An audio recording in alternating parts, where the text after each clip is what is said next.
Somebody's hot. Picked on her air conditioner.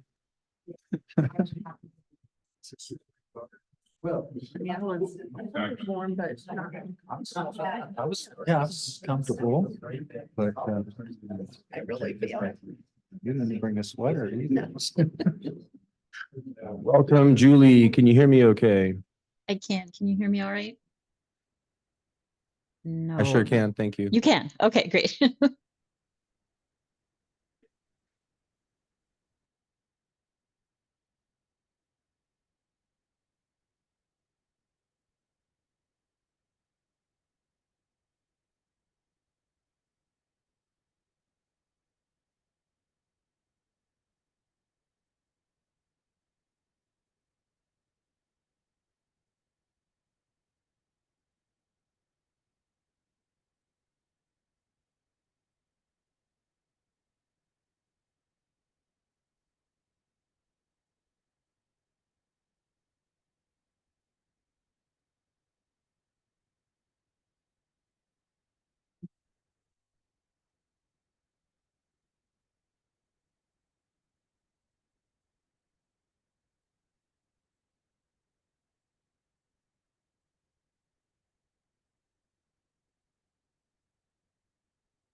Okay, I've got 7 o'clock. We'll go ahead and call the meeting to order.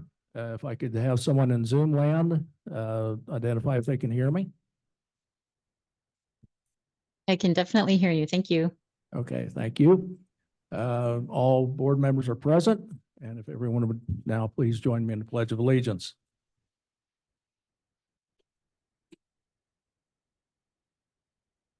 Pledge allegiance to the flag of the United States of America, to the republic for which it stands, one nation under God, indivisible, liberty and justice for all.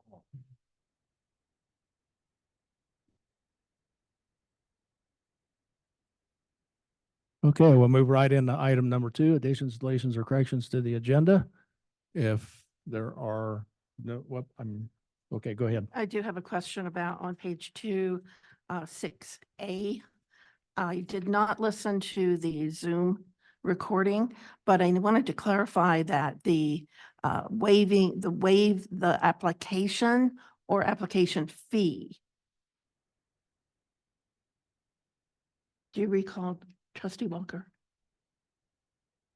Could you reiterate that, please? It says that you motion to waive the application. Okay, we're on the agenda right now, not the minutes. I'm sorry, I thought you were on the minutes. No, not yet. Still on item 2, just the agenda first. Okay, Yeah. Again, are there any additions, deletions, or corrections to the agenda? If not, I'd entertain a motion to approve the agenda. I'll motion to approve the agenda. Second. Been moved and approved or moved and seconded that we approve the agenda. All in favor, say aye. Aye. Aye. Any opposed? Hearing none, it passes. Now we'll move into our consent agenda. And I apologize, Mayor That's okay. Dixon, for that, and trustees. So my question is on the page 2, item 6A, where it reads trustee Walker motion to approve and waive the application. Was that the intention? Not No, fee? the word fee should be following application. Okay, thank you. Thank you for catching that. And in subparagraph 7H, trustee Bell's name should be capitalized. And I notice also in paragraph 6G that the respectful titles of trustee are left out. I feel that our names, when they are put in the minutes, should be preceded by the title of trustee. The last 3 sentences. 7H or Of 6G.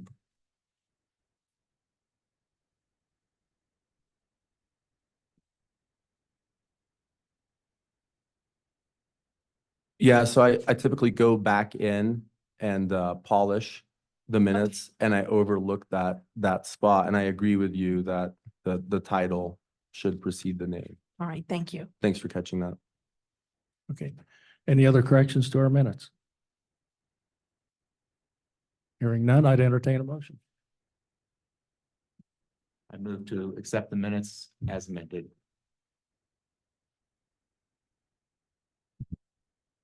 Second. It's been moved and seconded that we accept the minutes as amended. All in favor, say aye.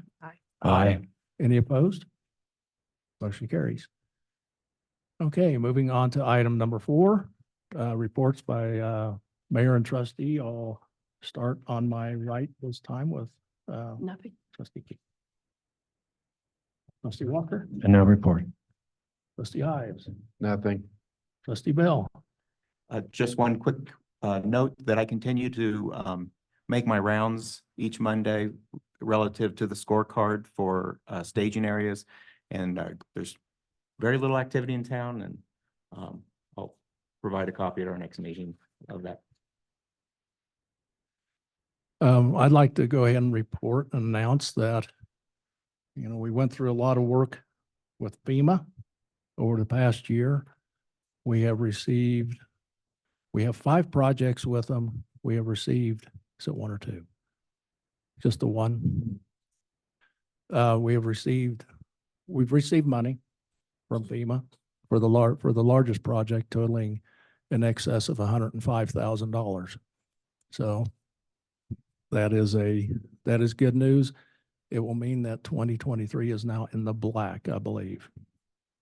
And then other announcement, do have the mayor's forum through Greenbox. It's a lunch event, so they are charging, but it's Thursday at noon. And that's all I have. Moving on to staff reports. We'll start with the marshal's report. I need to help Will keep moving here.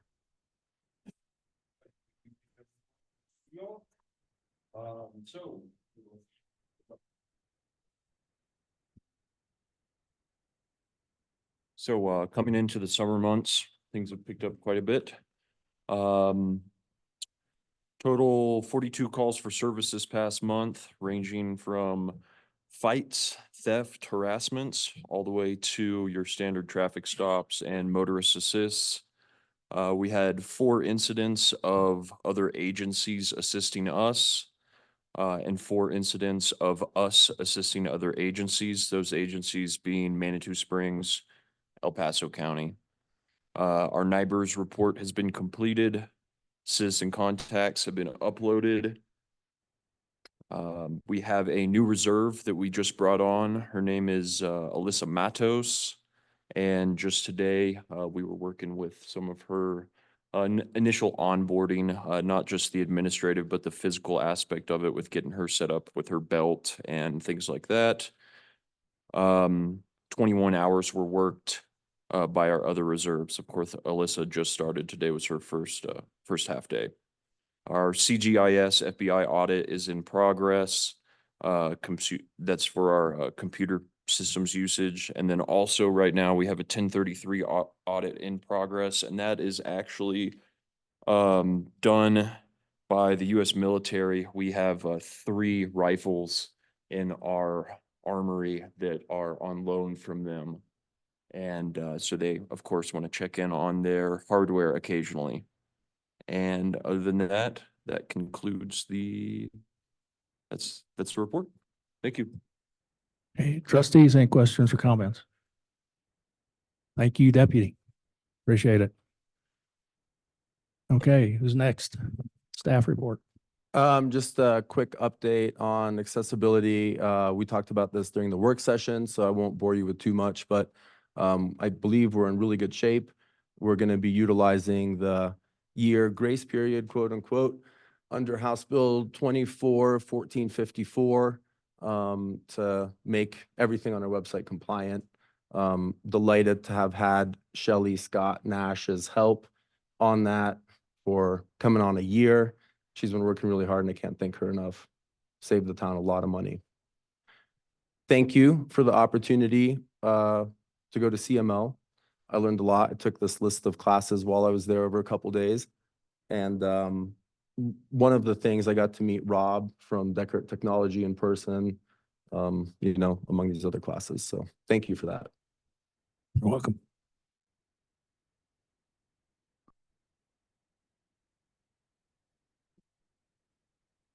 Awesome. A couple of updates on activities here. First off, the U.S. Forest Service Community Wildfire Defense Grant Program grant application, which we submitted, was unfortunately not funded. Not particularly surprised on that one. It is a federal grant and highly competitive, but we are seeking applications to submit for alternative funding sources when those become available. So still a very critical project to help direct our mitigation work as well as our planning for emergency operations. So really good there. The CPW dumpster blind, this is kind of a big deal for me. This was the very first thing that I started on when I walked through your door a couple of years ago. So the fact that that is complete is a huge deal. Would love to thank everybody who helped to get that done. The businesses, any businesses, that dumpster is available to any of the commercial businesses downtown in our commercial district. They will need to complete an MOU with the town in order to be able to use that service, but it is open for business. And oh, by the way, the trash cans that you saw coming in, that's our first shipment. Those are, you'll be seeing more of those around town as we get them all in and get them placed. Definitely. So yeah, in addition to the commercial dumpster blind, we will continue to monitor that. We do have a game cam placed in the area. That was placed by a student working on her doctorate's project with Colorado Parks and Wildlife to be able to analyze the impacts of these programs on communities. So the goal is to not see a bear there. That would prove that it's working. But certainly I think it's going to take a little bit to change animal behavior that we're already used to being down there. Is there a fee? Do you know what the fee is? So the MOU divides the fee among the users. The goal of it, we did get a quote from the trash hauler. And I think that based on our preliminary analysis of that utilizing the commercial dumpster is going to be cheaper than their regular haul. We did want to make sure that it ends up being fair. Some businesses down there produce maybe a bag of trash a week, while other businesses there have 2 dumpsters that are full. So based on usage, that's part of that MOU. We did request that the businesses provide a copy of their last trash bill so that we can gauge their usage and make sure that it's fair to everybody using it and that they're not being charged more than they're using it. So the answer is you don't have it set yet? We don't have it set yet. And that fee really depend on use. That is an on-call removal of or haul of the trash. So we will bill them each time that it is full. If I'm talking to a commercial customer downtown, should I tell him Send how them much, my what do way. Send them my way. okay. We did email info out to each of the commercial businesses downtown and took flyers by their businesses, so everybody should be informed. And yes, of course, the trash cans, that was a huge piece of it. We've been seeing quite a lot of trash in our dog waste receptacles. So we'll be placing those trash cans near the location of those dog waste receptacles. Hope to ease the burden on those, as well as help keep our trails clean. So there are a couple that we are going to need to put onto concrete forms so that they are not hucked over the side of the mountain by a bear and trying to get into it. But for the most part, most of those should be going out next week. I expect the second part of that delivery in tomorrow afternoon. How will you determine where to place those new trash cans? I believe that the Trails Committee provided some input on that at one point in time. I can't remember. but Parks, Rec and Trails. Yeah, the provided Parks Rec and input. Trails Committee, they gave me the quantity that they recommended that were needed, and I believe that they had those locations identified. Thank you. So that project is closed out and we've already received reimbursement for it. It was a $53,000 gift from Colorado Parks and Wildlife in the form of a grant. So very, very thankful to that organization for supporting us. The CDBG, that's a Colorado, or the Community Development Block Grant. This is for the gazebo bridge rehabilitation and ADA accessibility. That project is nearing completion.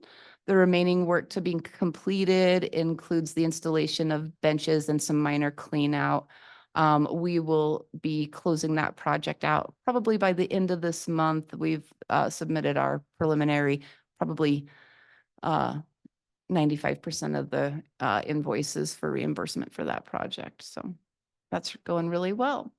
The University Technical Assistance Team Pool Study has been working with the Parks, Rec and Trails to identify dates to present their findings. And I believe that they've landed on an open house. So we'll make sure to get that info out to you shortly.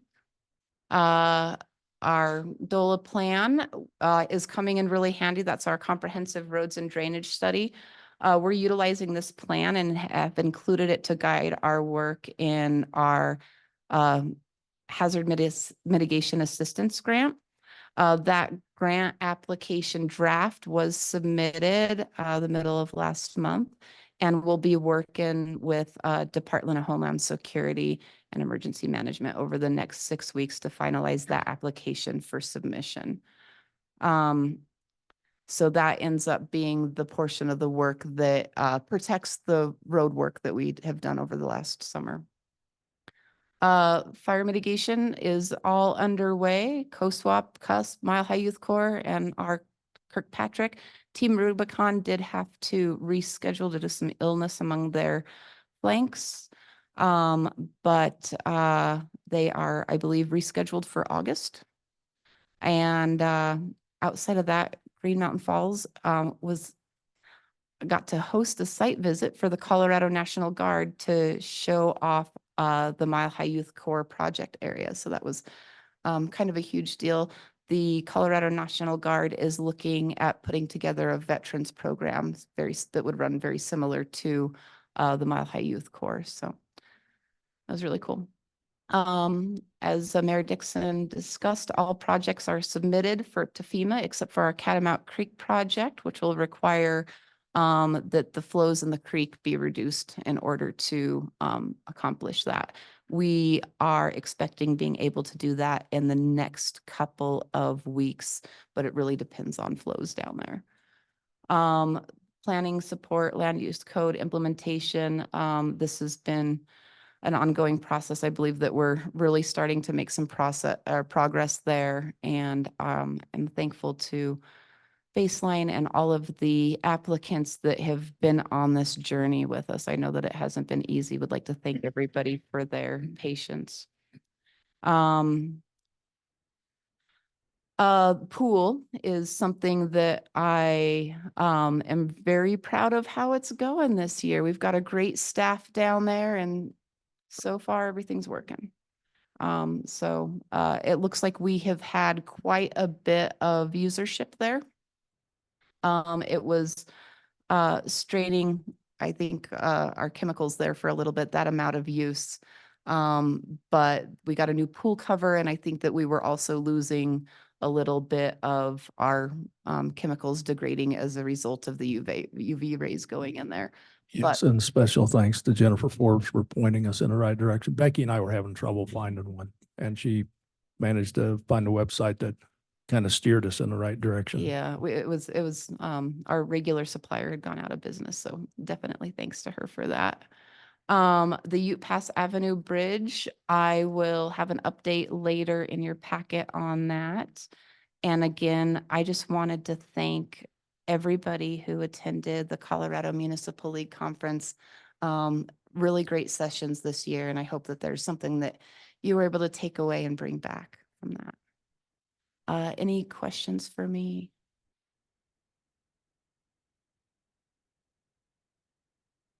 Okay, not seeing any. With that, we'll go ahead and move on into item 5, our public comment and we have 3 minutes per speaker, and we'll go to the audience first. And please state your name and address if you would. Jesse Stroop, 10770 Florence Avenue. And coming to you board tonight with my historic Green Mountain Falls hat on. I wanted to let you all know that we did receive our permit for the horse wellness meadow. Thank you for that. But when we spoke in March, I told you about the lengthy process to that point. And you were interested. So I wanted to continue that discussion because I think it's important for you to know what your citizens are being burdened with by the use of baseline and by having to have dual engineering on that type of project. So at the time that I filed for the project, I had $2,600 in engineering fees. In March, when you gave me conditional approval, I had spent that much. Since then, I have spent an additional $11,000 in fees to Baseline, to Kiowa, and to my engineer. And really, it comes down to 2 engineers not seeing a project the same way. Not greatly varied, but not the same way. So each time I would submit plans, Baseline would forward them to Kiowa, charge me for that, give Kiowa 15 to 21 days to respond, and they would come back with some notes. The engineer that I used has been licensed in the state of Colorado since 1971, has an outstanding reputation, and I just think that you might want to review that policy because I'm sure I'm not the only one that this is happening to. You'll have a permit out here someday, your neighbor will, and I just want you to know as trustees what that burden looks like on this end. Thank you.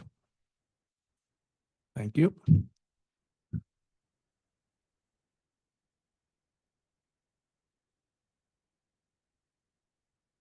I've got a timer on you as well. Okay, so- thank you. Because it's half out. I'm Robin Myers. I'm here with my wife, Sean. We're longtime summer residents here. We maintain a couple of family cabins passed down to us, and I do most of the building there. And I want to also express my grave concern over what it has been like for both of us to deal with Baseline and what that has cost us.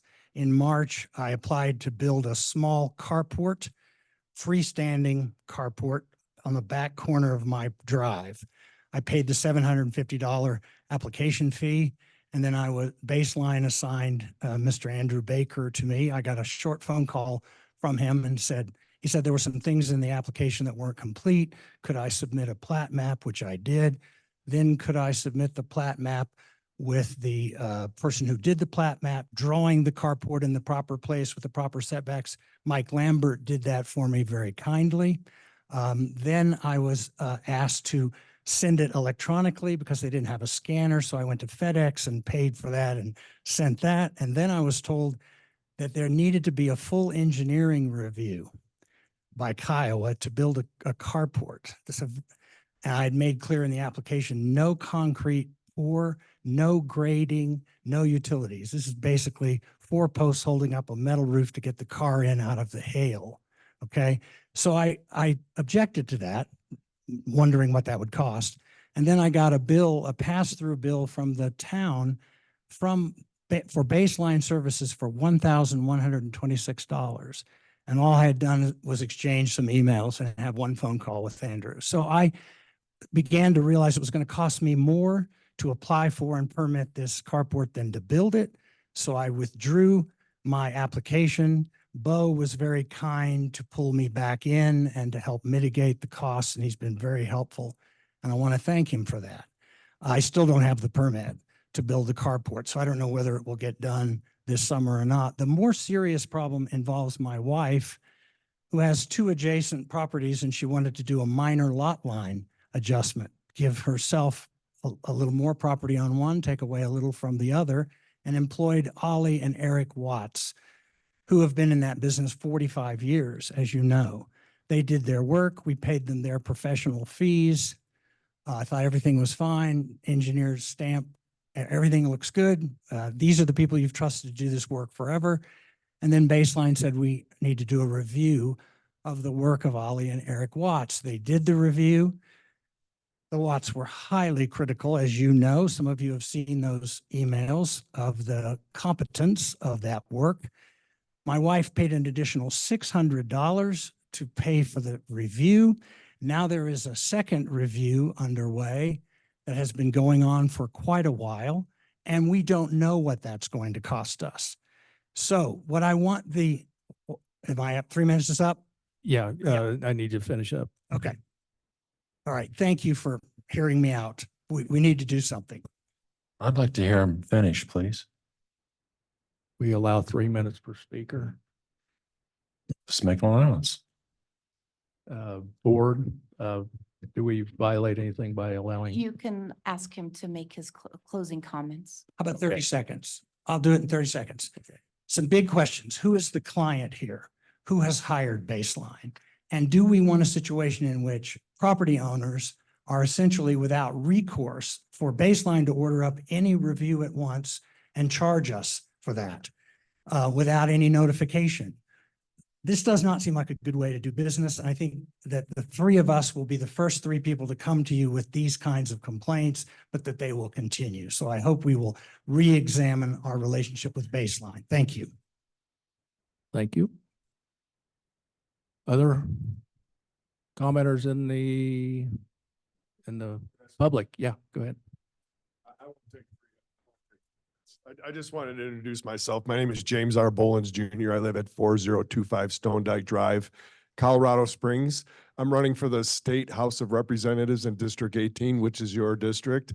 I just wanted to introduce myself to you on the City Council or Board of Trustees. I apologize for that, and the residents, to let you know that I am here to represent you guys.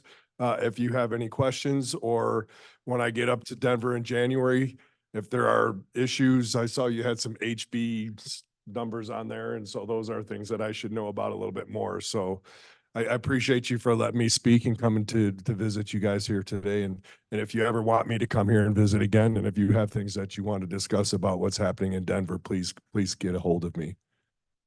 Okay, thank you. Any other commenters in the public? Got one more, Bo. Hi, I'm Sean Myers. Our cabin is 6795 Colorado. And I'm not a public speaker, but the only thing I want to say is it seems very simple to me that if I am paying for a certified engineering firm to draw up, do the study, drainage, environment, et cetera, and and certify according to the town's requests. That I'm fine with that, having paid that certified professional, that I then shouldn't have to pay a second firm to approve the first professional's work. So that's all I have to say. Okay, thank you very much. Do we have any other commenters in the public, out in the audience? If not, we'll go to Zoom. I'm not seeing any public comment from Zoom.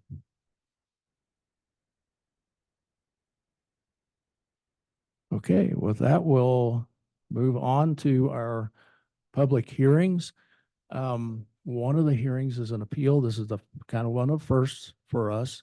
My understanding is that the boards make a decision based upon evidence presented during this hearing. We will hear as much evidence as we can.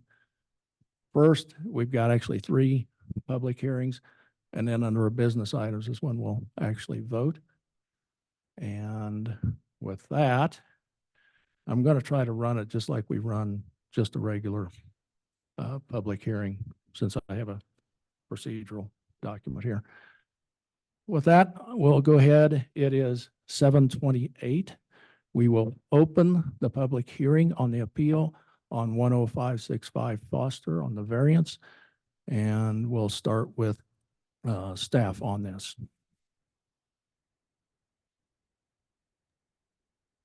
Thank you. Good evening. I'm Julie Estrel. I'm with Baseline. I'm here to present this item for you tonight. I need some permission to share. Julie, I have it up in the agenda here in the room, and I've shared my screen with you. Would that work for you? Okay, I prepared a separate presentation. Okay.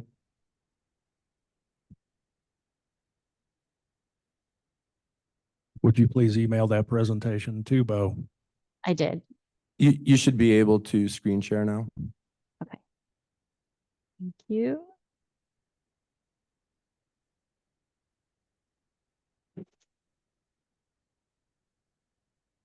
Let me see if I can get this to full screen. Great. Okay, so this is a request for an appeal to a condition of approval and a variance for property at 10565 Foster Avenue. Background is the property owner and applicant is Don Hayes. Property address 10565 Foster Avenue. Property is zoned Could you hold, please, R1. while we get the presentation up in front of us? Oh, sure.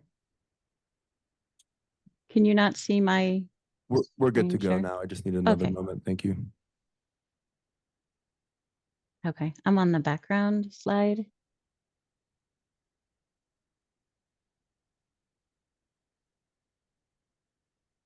You're good to go and sharing, Julie. Okay, thank you.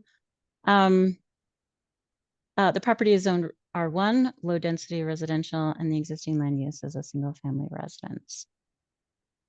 So a quick timeline for background on how we got here. In August 2023, Don Hayes, who's the property owner, submitted applications for erosion control plan and variance approval to Julia Simmons, who was the previous town planner. And that was in response to his request for this reconstruction of his stairs and deck in the public right of way. He completed his application in October of 2023 by providing a detailed letter of intent. I don't have the project history on what happened kind of between that time and the approval in December, but in December of 2023, the Board of Trustees did approve the easement agreement that was prepared by the town attorney, Austin Flanagan, and the town planner at the time, Julie Simmons. In January 2024, Julia Simmons sent the erosion control plan to Kiowa Engineering for review. In February is when we entered into a professional services agreement with Green Mountain Falls. And that's when we first were introduced to the project. In April, Baseline received the revised submittal for the erosion control plan.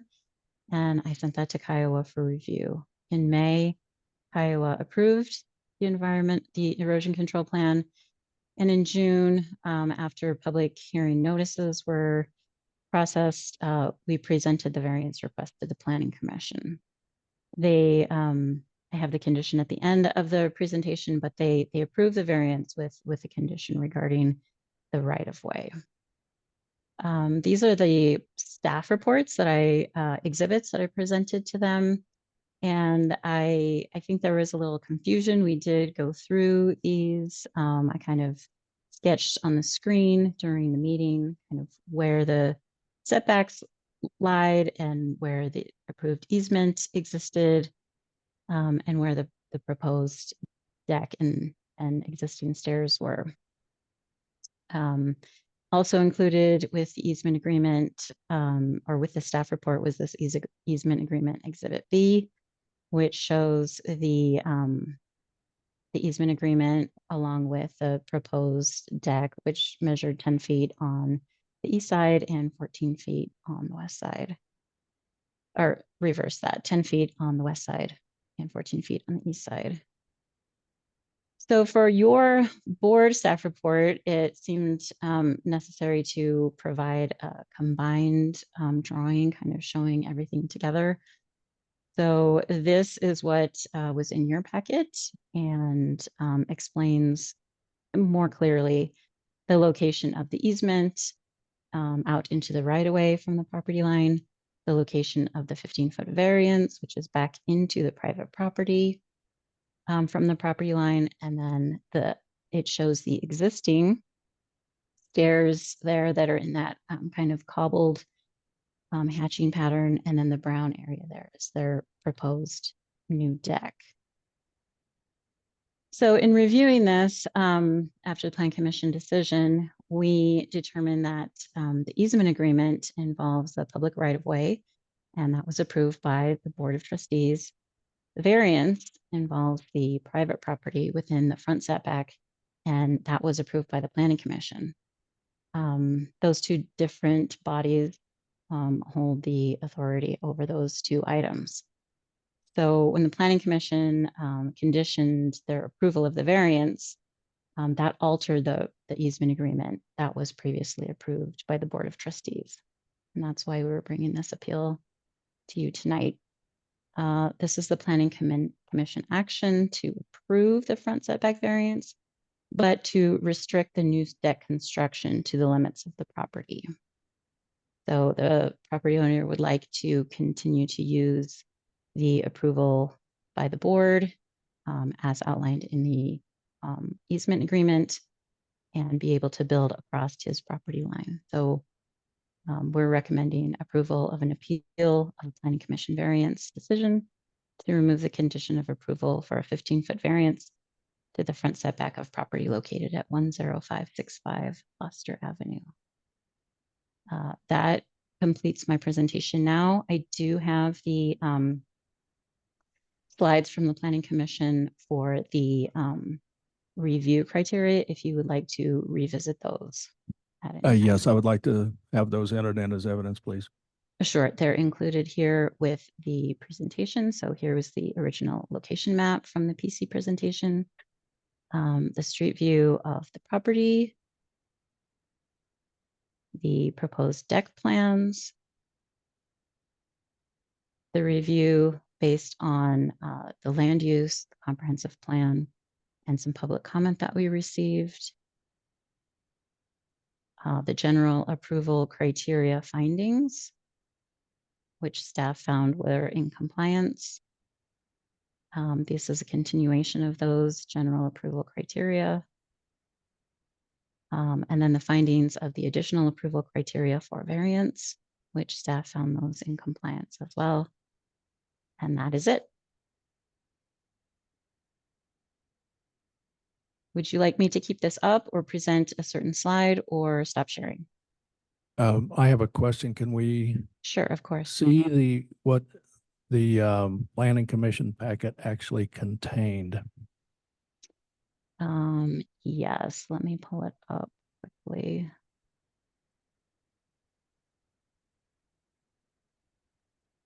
So let me share this again.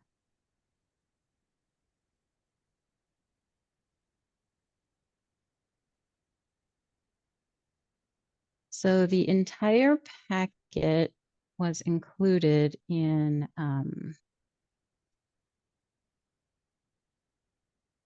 your packet. So this is the board packet from tonight's meeting.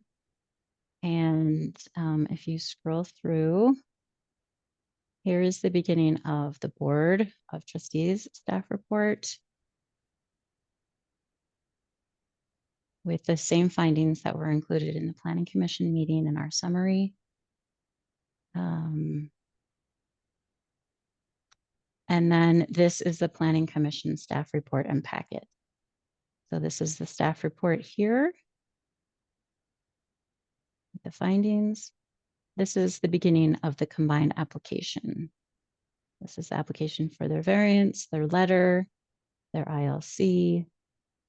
This is an easement exhibit. This is exhibit B. Here is the proposed deck. Julie, could I trouble you to expand, zoom in on your screen so we see a bigger shot here? I don't know. This is like you want to see, I have it zoomed out to show each page, but can you not? I guess I don't understand what you want me to Oh, do no, as far no, as if you can expand. just expand, like there's Oh, I it's see. showing Yep. 21% right now. Yeah. Yep. There we go. Yep. Okay. Sorry about that. Do you want me to Thank go you. back? Yes, please. Okay, sure.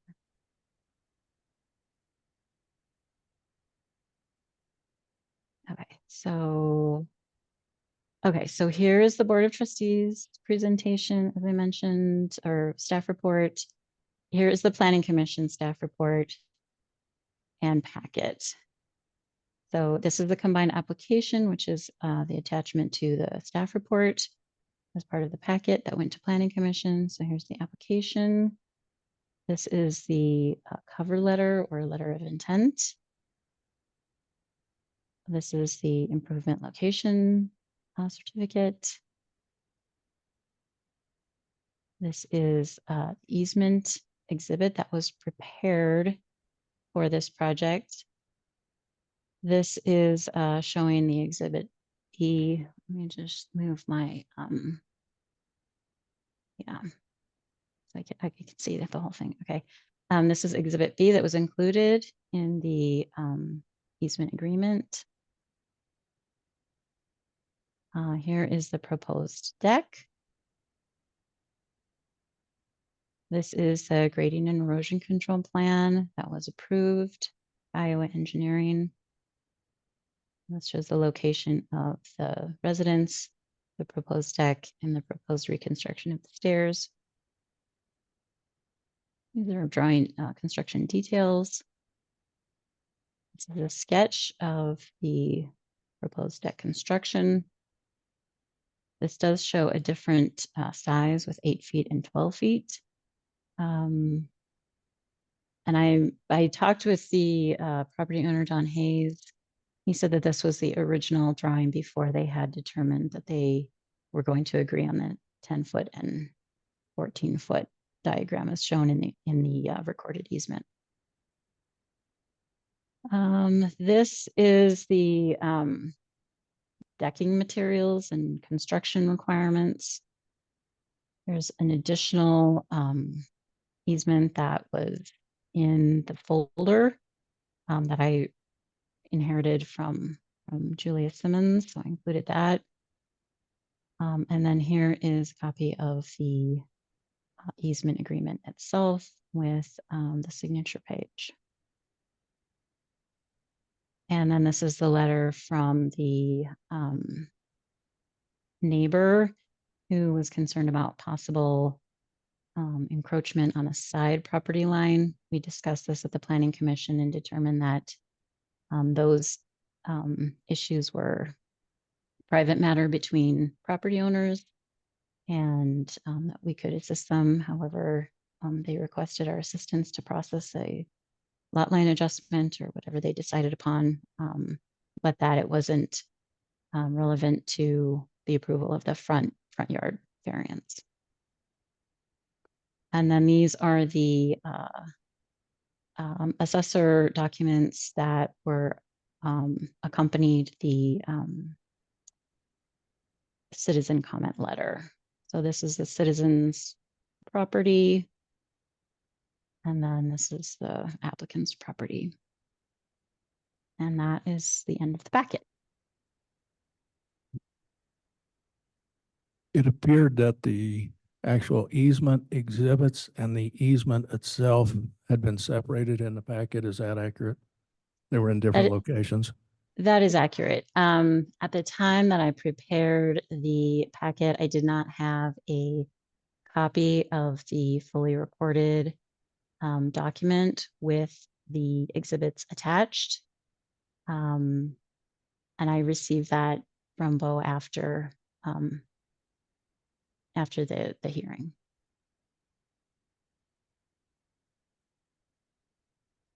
And have we confirmed with our own legal that planning commission, the issue with the easement versus planning commission, have we confirmed that with our own legal? You're asking as to the process of the authority for adopting an easement? Yes, so Julia Simmons worked with Austin Flanagan from our town's legal team. As this was the first easement she had handled for the town and certainly the first one under our new land use code. The land use code doesn't speak too much about easements because it's dealing more with the use of land versus the use of public right-of-ways and public property. The response there was that the Planning Commission does not have a role in granting easements. The Planning Commission makes recommendations on subdivision applications, which are often when easements are dedicated to the town. So unless the town is the applicant in the subdivision application, then the PC won't be involved in granting easements. He said most commonly, if the town is granting a property owner an easement on its land, then the board will make that decision by the approval of an easement agreement and should make the findings in section 7-101 and 7-102 in doing so. The PC does not make a recommendation on the agreements. Trustees, any additional questions?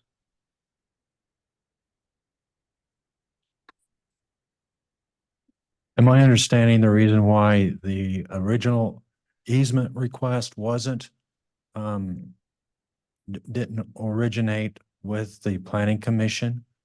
Is that our legal is saying that they don't have the authority? Yeah, the easements are a board decision, unless it ends up being, unless it were to be a subdivision application, in which case the PC would make a recommendation. Did he cite the code? What was it? So the code sections that apply to this are section 7-101 and 7-102. In fact, could I get a copy of the legal letter opinion? Sure. Thank you. That would be for all board members. And where does it stand now for Mr. and Mrs. Hayes?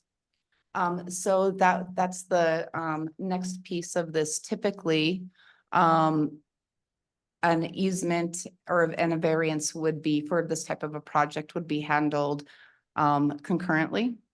This was a little bit of a unique situation, and as that it began with an easement with under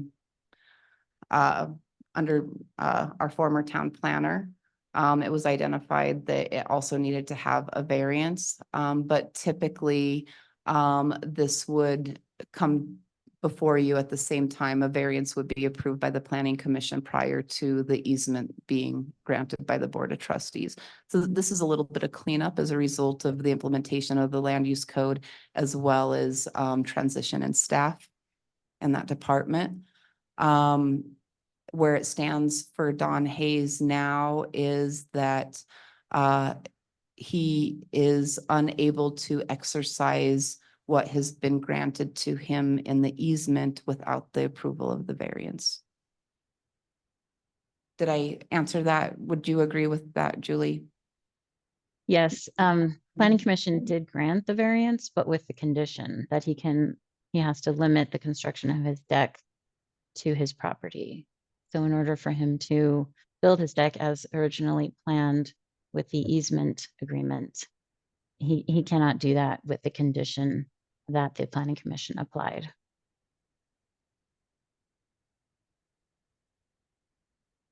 I have another question. Mayor Todd, you were with that board that approved that easement. Is that correct? Yes, I was. And can you explain why an easement was granted on town right of way for that particular property? I believe the board at the time did not see it as an issue, but again, everyone votes on their own merits. The board decision was to approve the easement. Did you give any consideration to the precedents that might set for the future of people requesting easements for improvements? Again, as a board decision, I can only address myself. Myself personally, I see that as unusable. I see the area that's in question as unusable for the town. And so it's, it's one of those things where these are case by case items, but I can only answer for myself. Thank you.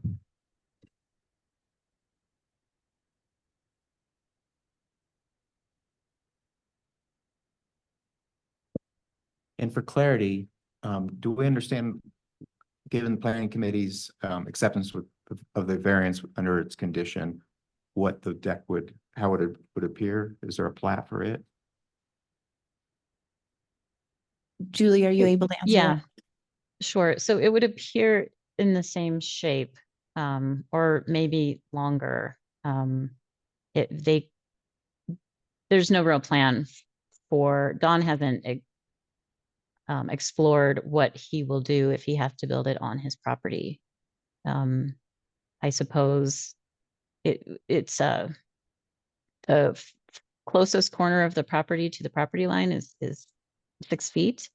So he could build one corner of the deck 6 feet in width, and I think the east side is longer, so maybe that would be 10 feet.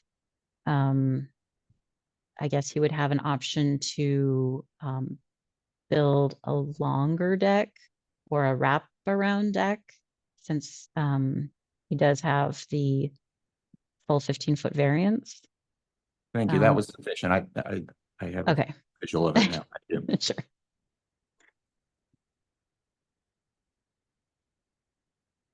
Trustees, any additional questions for staff? Okay, we move on now to. Excuse me, Mayor, I do have one more question, if you don't mind. Sorry, I didn't. That's fine. I was late in my response. What's your take, Manager Frank, on the legal department not rendering an opinion on this?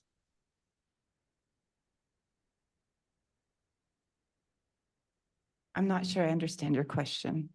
The letter that you wrote was summed up by he's not offering an opinion on what the town should do. Grant the appeal or reject the appeal. I'm not sure which letter you're referring to. The letter you wrote from Oh. legal that cited the code on how the process took place, but he was not rendering, if I understood you correctly, he was not rendering an opinion on the appeal itself, the validity. Legal does not render decisions on the validity of appeals. That's your job the quasi judicial body's responsibility. If I'm understanding what you asked, what he was doing was really just clarifying the procedure for appeal and whose role it was. Well, I would hope, as he is a professional in the field of law, that he could interpret the evidence that was presented to him and offer his opinion on whether the appeal was valid or not. He offered his, well, I mean, they prepared the easement request or the easement agreement. I'm not sure I'm understanding. Quick question. Is this line of questioning appropriate during public hearing? Or should it be saved for? Or when the we business discuss, section? that might be something for discussion Mhm. when we're actually voting. So you want me to ask the question again after you close the public hearing? Yeah. I'm concurring with trustee King that it sounds like that the line of questioning would be more appropriate when Yeah. we're actually voting. You're the chairman. Okay, so now we move, if there's no more questions for staff, we move into questions or we could have questions to the applicant. We could have questions. I see we got a couple folks on the planning commission. So would either the applicant or someone from the planning commission like to make a statement? Don Hayes is not here this evening. Okay. Any applicant questions should probably be directed to Julie or I. Okay. Okay, I'll ask planning commission. Does anyone from planning commission would like to make a statement?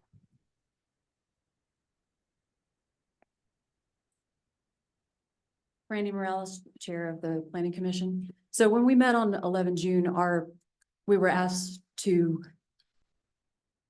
look at the already approved easement and then consider the variance that Don Hayes had requested. There was no question about the easement as it was presented as the land. However, when we were considering all the factors, the main point of contention was allowing somebody to build off their property and the precedent that would set, especially in a town with the property lines that we have here. It creates a future problem. And so that's when we came back to Mr. Hayes and asked him if he would consider bringing that deck back in so that it was within his property line. Again, no concern about the stairs. That's safety and right of way or right of access. It was the deck that was of concern. So that was the only thing we brought back to him on as far as the variance. There was nothing again with the easement that we were addressing or discussing other than that it had already been approved. Thank you. The questions, you might have questions. Sorry. Was there anything presented in writing that would say limit the building beyond the property line? During our meeting. During your meeting? Yeah, during our meeting, we discussed that and that was the final decision. But is there anything code-based or in writing to support that? The meeting notes. Outside the other meeting than notes, that, no, I mean, code-based. Yeah. just the fact that property owners are supposed to build within their property. Okay, thank you.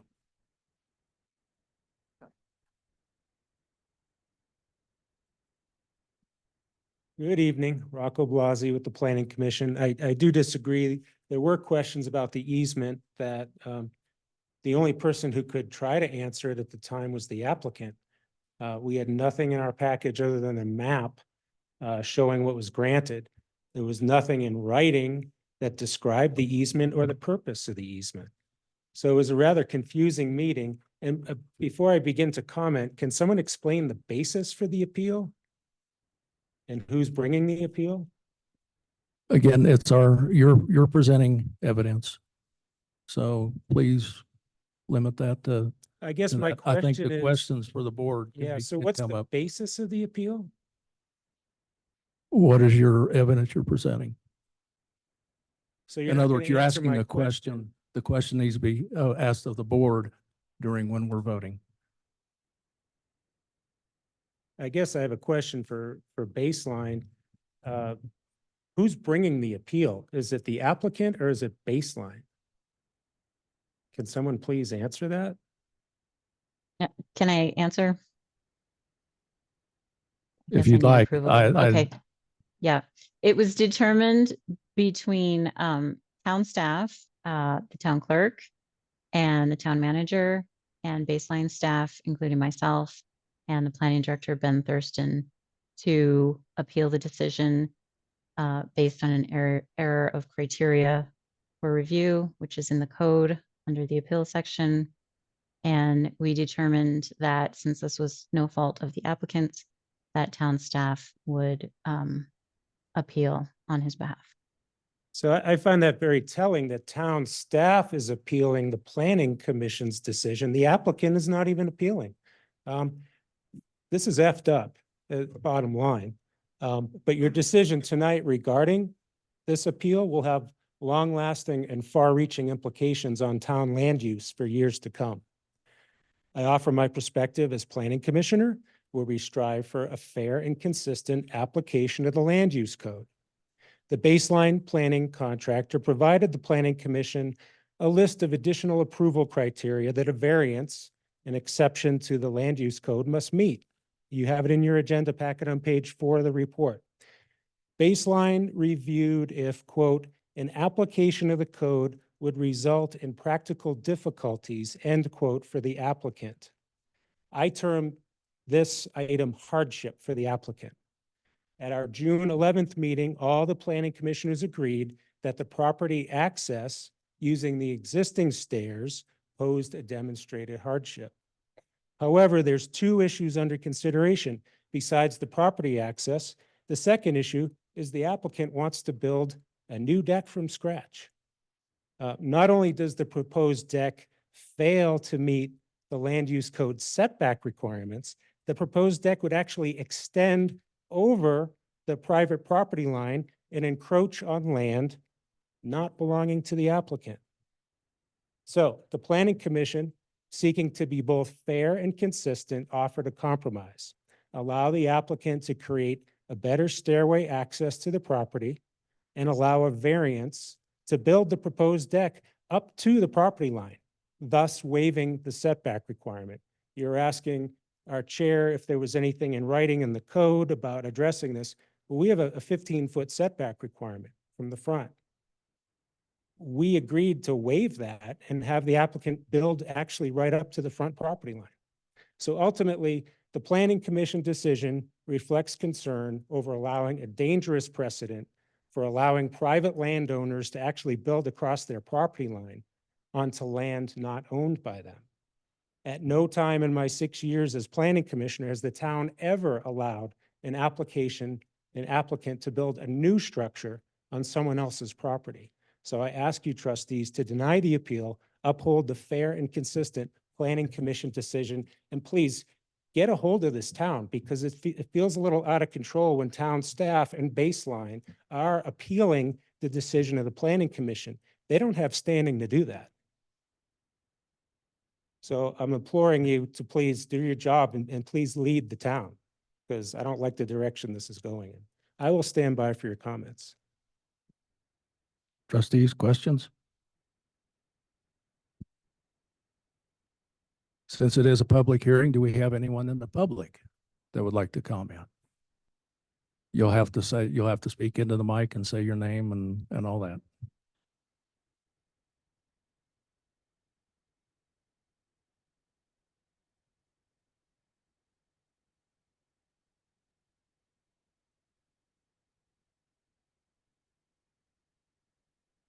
Sorry. My name is Ann Esch, 6830 Colorado Street. I'm also a planning commissioner. So I was at that meeting and I do remember having attended meetings for many, many years here in town that we've had this historic problem with our ancient buildings. And because of modern laws and zoning and all these things that have happened since many of these cabins were built, including that one, that we do have a provision, easements, which we've decided to do recently, have solved a lot of that problem. And I don't think that the argument that this is a new deck, when we've allowed it with old decks to be replaced, that we should penalize this person. That's just my personal opinion. I stand with the commission as a vote, but just as a citizen, that's my opinion. So I think you should let him do what he wants to do. Thank you. Thank you. Do we have anyone on, by chance, on Zoom that wanted to make a statement or provide evidence?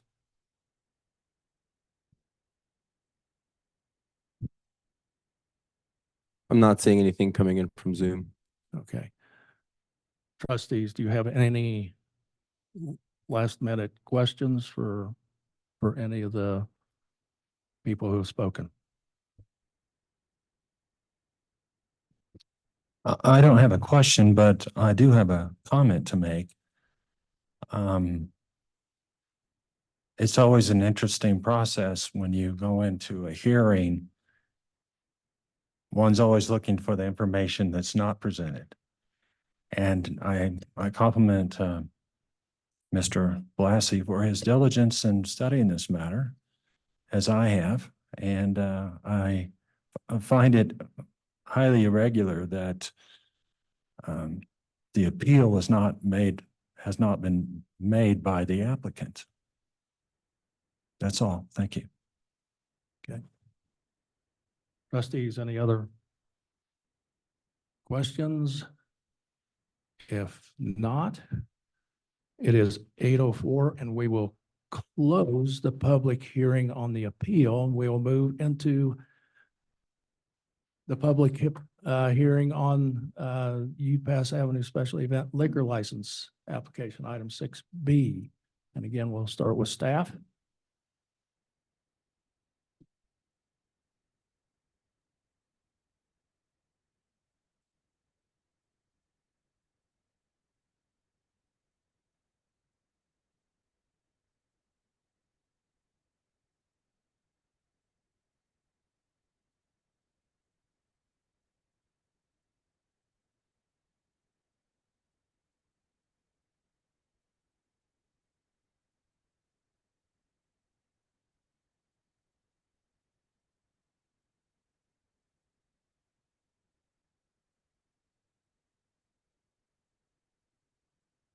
This is a special event liquor license application. My office received this on June 5th, found it to be complete on June 6th. Notice of the hearing was made on June 21st, and the application was available for public review since its receipt. The applicant is here, Jesse Stroop. And the event application was approved by the board previously. This is the liquor license part only. Okay, questions for staff? Trustees. When Here.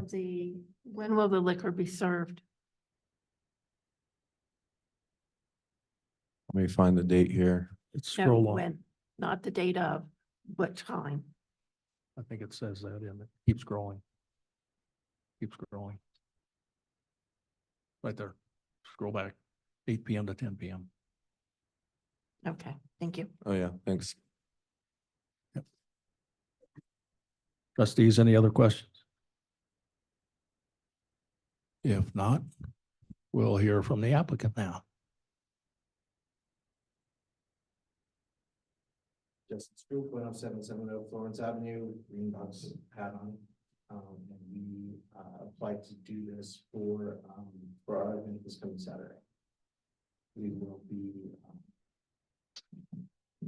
serving within the confines of the property as shown in the map here.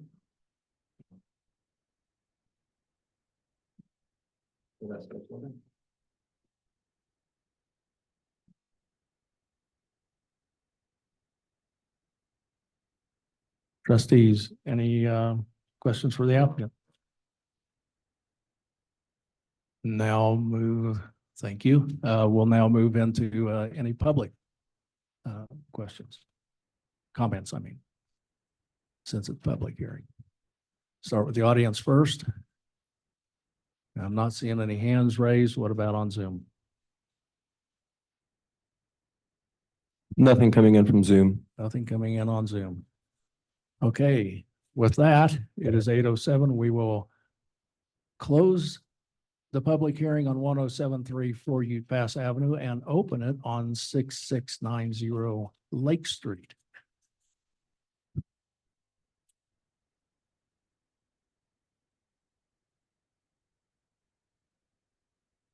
And we'll start with staff again.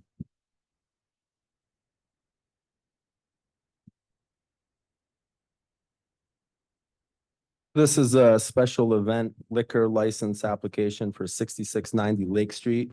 The application was received on June 5th, found to be complete on June 6th.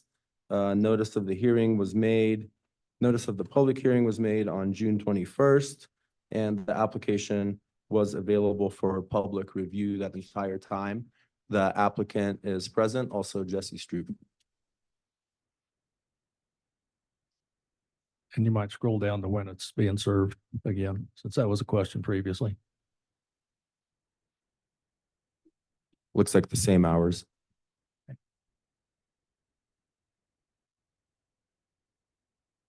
Would the applicant, trustees, any questions for staff? Would the applicant like to make a statement? No, applicant would not like to make a statement. Anyone in the public? I'll go to the audience first. Not seeing anyone, and then with that, we'll go to Zoom. I'm not seeing anything coming in from Zoom. Okay, with that, we will close the public hearing then on 6690 Lake Street. It is 8:09. And we'll move into our business items. The first item is, the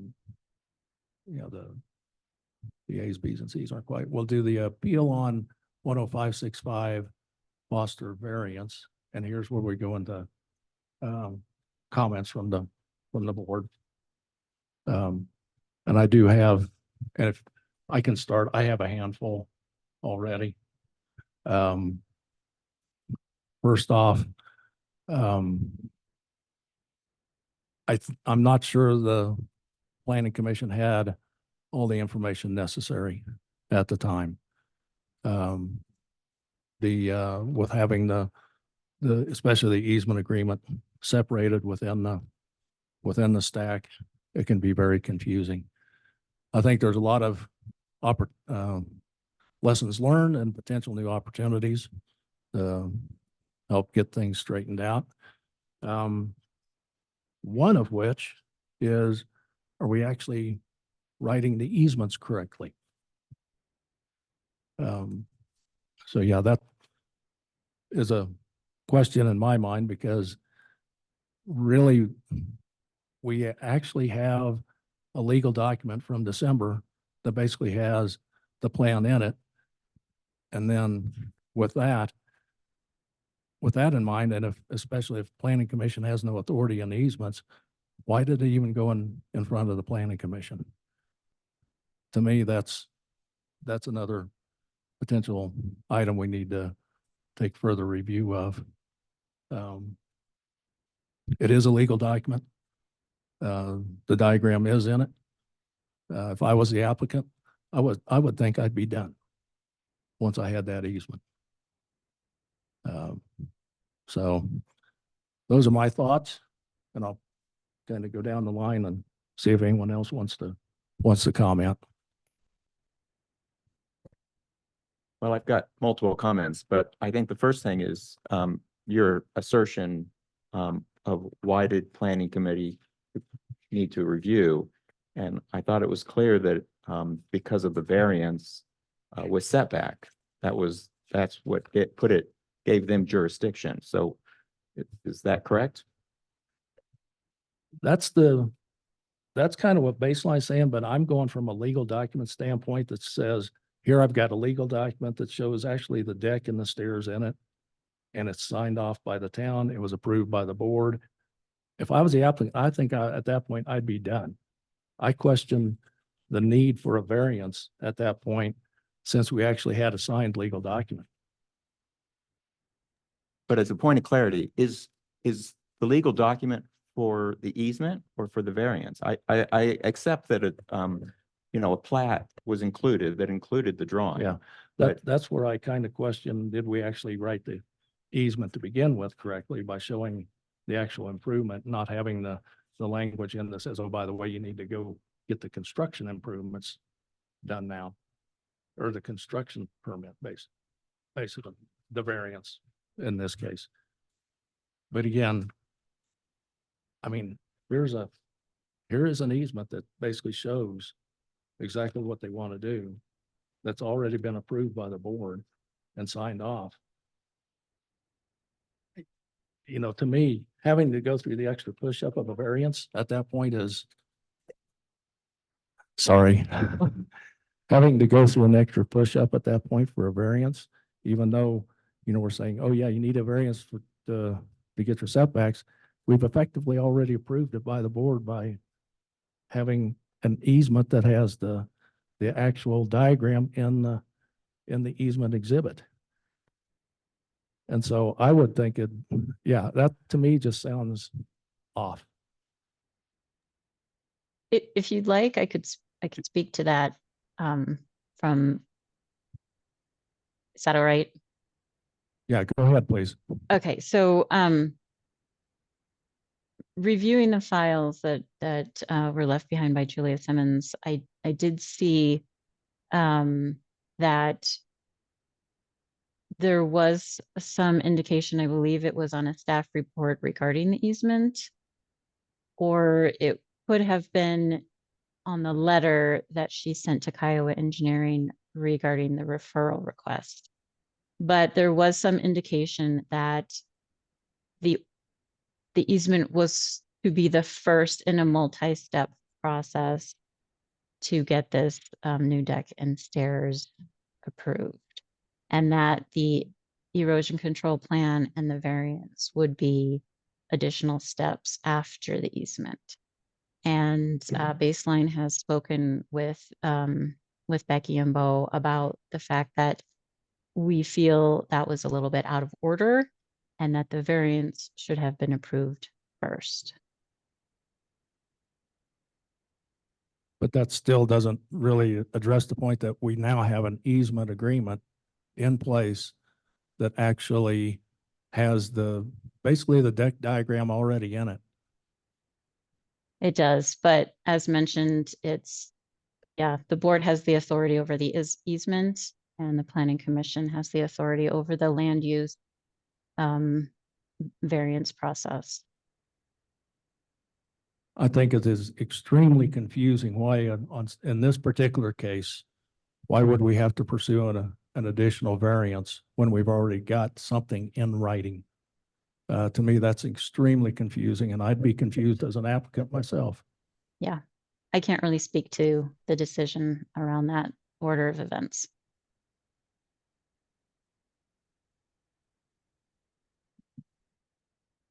This is board discussion, sorry. So again, I'll pass on to my fellow trustees. So only, three of you sitting at the table can address where you were back in December with respect to approving an easement agreement and whether it was isolated to the easement. The fact that we've gone through this process and empowered the planning commission to review and make the recommendation, I'd like to honor that. And I think that we've seen a lot of problematic areas with our code and the adoption of baseline. And this reveals yet another one where how they have the right to make the appeal, and then who's paying these charges. It feels unfair to pass them on to either the city or the applicant. Otherwise, this is an ongoing business proposition for them.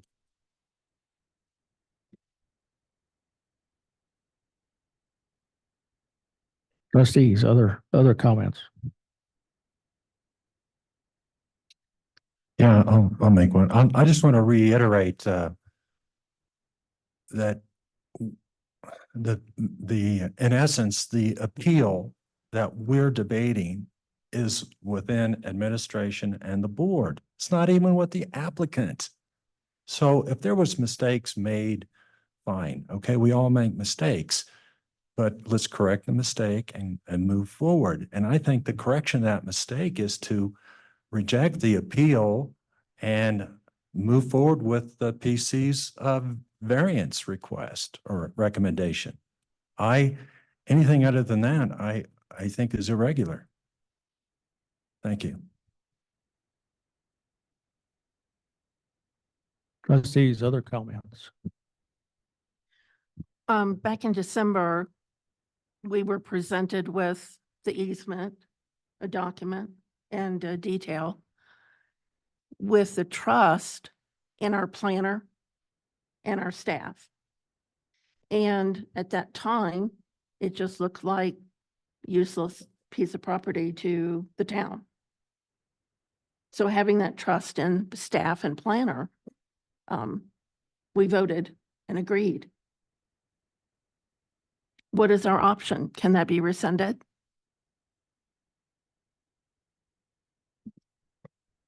The easement agreement is in place by denying the appeal. That would essentially limit him to build within the area that he is, that the planning commission has allowed him to.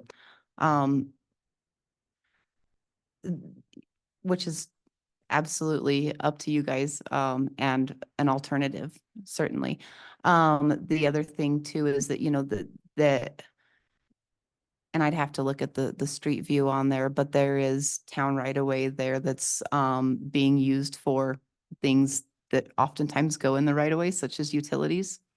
There's a large electrical or gas box there and some other items. So the easement that you approved in December was a non-exclusive easement. It did not give him full right to the property. It allowed him to do that project should the variance be approved. So, you know, and the alternative is that the applicant can certainly amend his plans and bring back an alternative plan that fits within the variance and the easement. And is he willing to do that?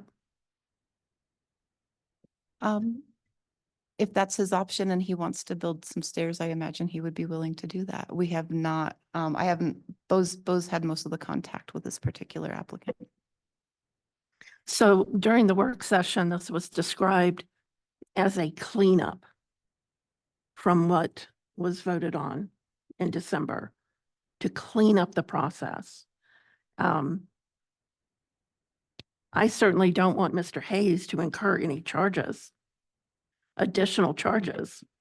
That was a factor that came into why the staff brought the appeal rather than having him do that.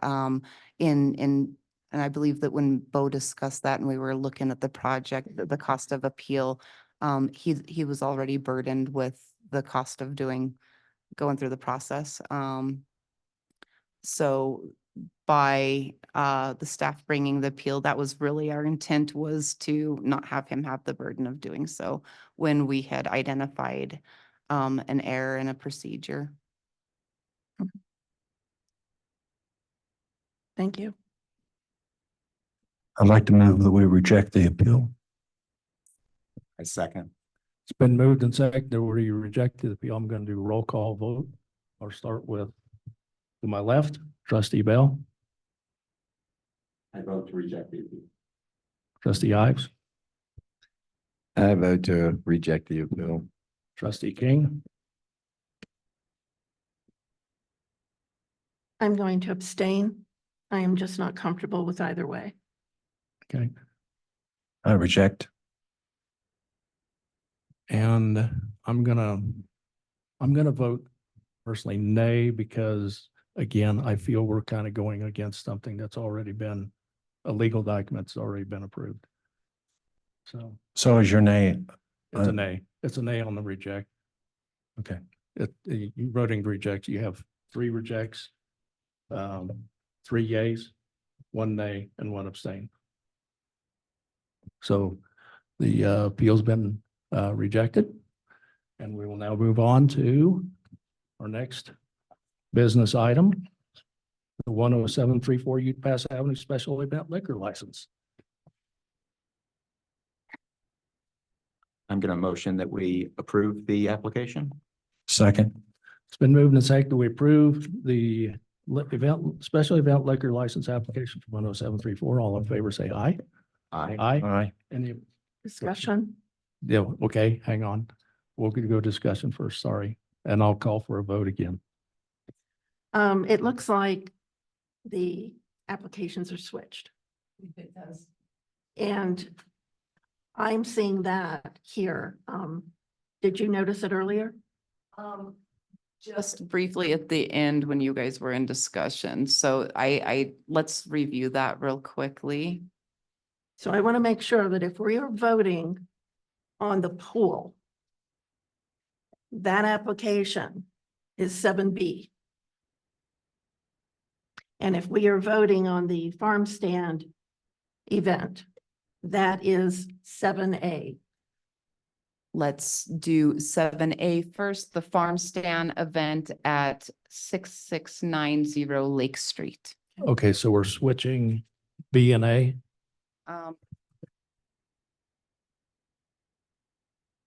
Yes, Yes. just the application. Okay, The attachments are correct. But the applications are switched. okay.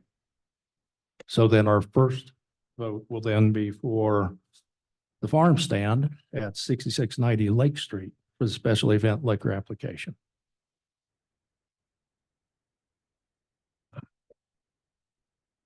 So Chairman, I'd like to reestablish the motion to be more specific. So I'm going to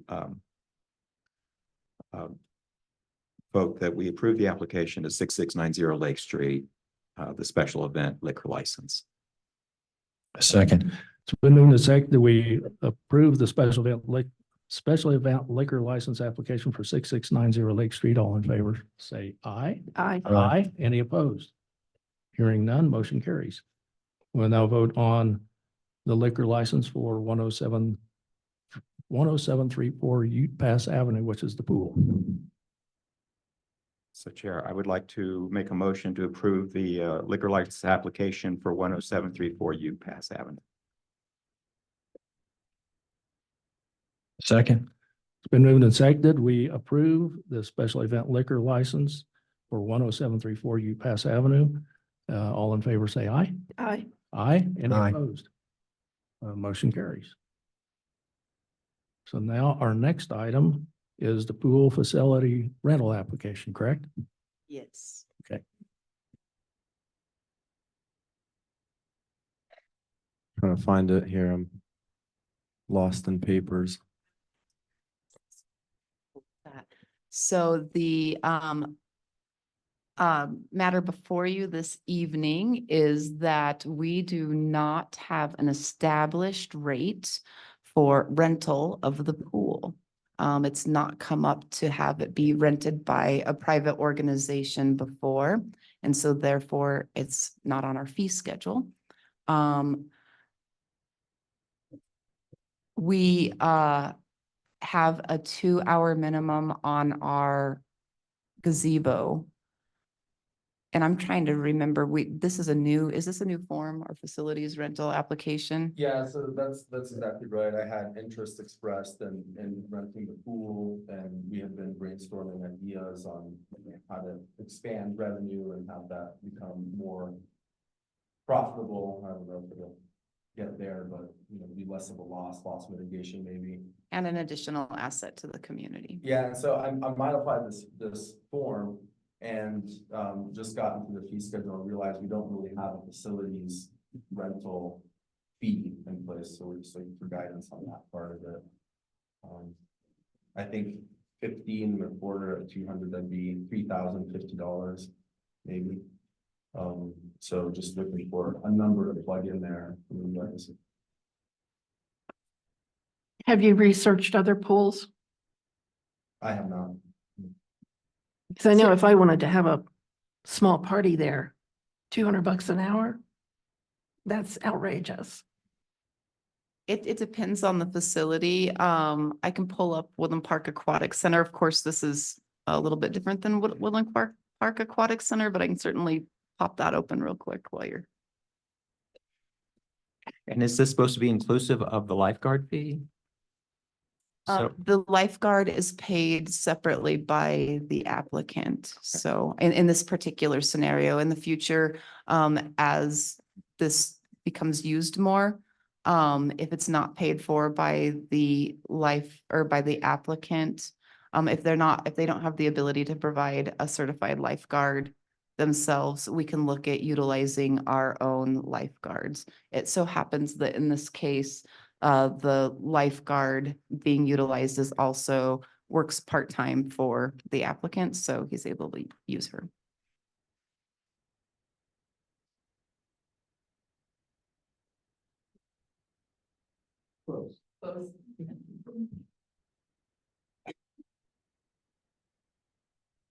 Do we have something maybe from the applicant that says what they might be willing to support? The applicant is here and available to speak. Also, this would be the schedule that creates that hourly usage. Go ahead, Jesse. So obviously, we were making plans, as early as the last screen box, with the excitement around the pool being open. And, not knowing that there wasn't a fee schedule attached, we went forward with our plans. I did engage one of our employees last summer and challenged him to get certified as a lifeguard so that he could act in that function this year.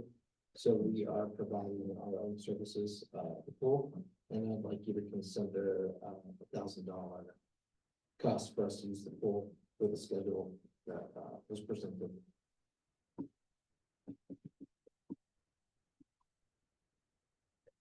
thank you, Jesse. That seems very fair. For town staff, does this encroach, to what degree does this encroach on business and the income that would be drawn from the pool otherwise? None. This, Sorry, the only impact to town staff is that we will need to provide some additional cleaning and trash removal, but it's minimal. Yes, I'd like to make a comment.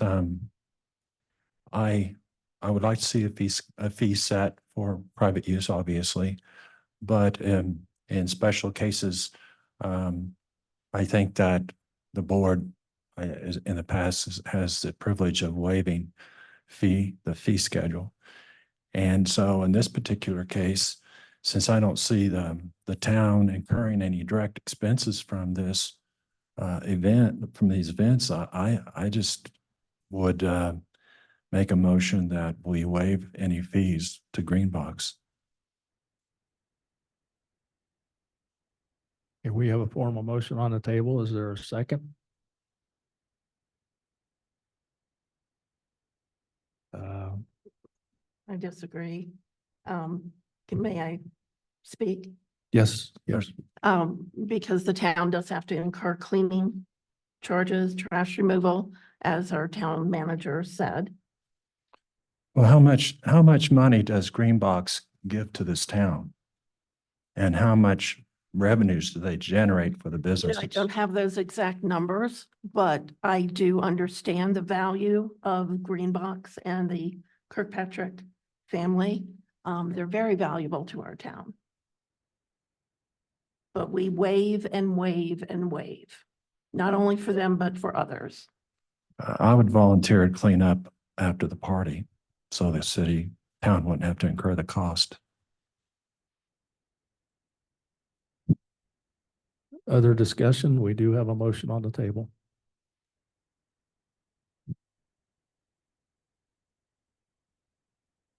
I'm, affiliated with Greenbox, so I'm probably gonna have to abstain from this vote. You're gonna anyway. have to I think the term is recuse. Yeah, Recuse. yeah, sorry. I would like to accept Mr. Stroop's offer of $1,000. Okay, hang on. We gotta, if there's no second, then the original motion dies. And I'm looking around, I'm not seeing a second. So, okay, we'll open up to another motion. And the motion was to accept the offer. Trustee King, Yes. do we have a second for that? Yes, second. Okay, it's been moved and seconded. Do we accept the offer? Basically of $1,000 for the use of the pool. All in favor, say aye. Aye. Aye. Aye. Aye. All opposed? Nay. Okay. 4-1. Yeah. And you have to recuse. So we have 3 recuse and then a. Okay. So motion carries. Thank you. Thank you very much. And staff, could we please get that fee schedule updated? Definitely, we'll bring it to you at a future meeting. Thank you. Hopefully not after pool season. We'll make sure it's on the next agenda. There are a couple of items that we need to discuss further on our fee schedule, but this one we'll get on there and bring it to you at our next one. Okay. Next item up is our PPRTA IGA requesting approval of concept and authorizing expenditure of funds in 2024 to be reimbursed in 2025. I am going to just read my memo because I think it best summarizes the ask. Essentially, staff is requesting consideration of approval of a concept to move forward with an IGA between the town of Green Mountain Falls and the Pikes Peak Rural Transportation Authority to allow the town to utilize non-PPRTA funding to complete cost estimates for a PPRTA 3 project and request reimbursements in 2025. PPRTA 3 starts in 2025, so we're unable without this process to incur any expenses towards those projects, which would be reimbursable. We are requesting that consideration of that IGA, and this in front of you is actually a copy of the memo submitted to the PPRTA for their consideration. This would allow the town to complete cost estimating in 2024 for a PPRTA 3 capital project and seek that reimbursement in 2025. The capital project is the approved Ute Pass Avenue pedestrian bridge safety improvement. This bridge has been identified as being in poor condition in the CDOT off-system bridge rating program. The town intends to apply for grant funding to be used as matching funds to support this project, as the anticipated amount of PPRTA 3 will be insufficient to complete all of our A-list projects. Approval of this IGA will allow the town to determine the best course of action for the bridge and any alternatives, and will provide the cost estimated required for the grant submission.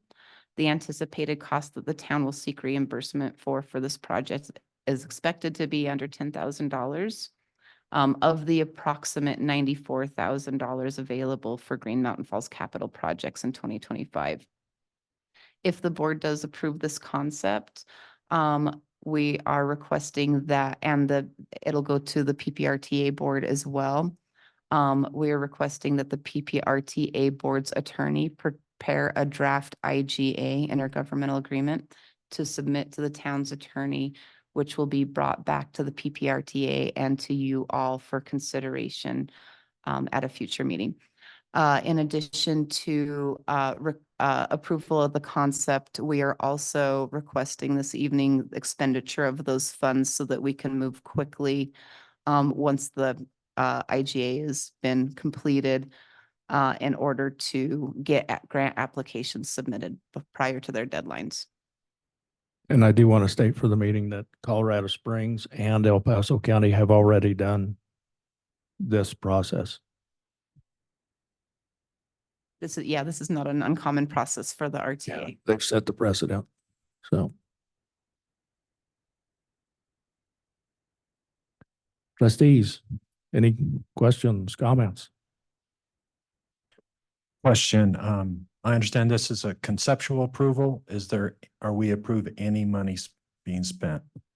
That is the request this evening, that we be able to expend those funds that are unbudgeted. Of course, I will keep you in the loop. Once we select a contractor, we'll have an agreement that'll come before you. Which will be the approval of the funds? It'll be the approval of the contract expending those funds if it's outside of the procurement threshold. It might be clear, this item is to actually approve the expenditure of up to $10,000. Thank you.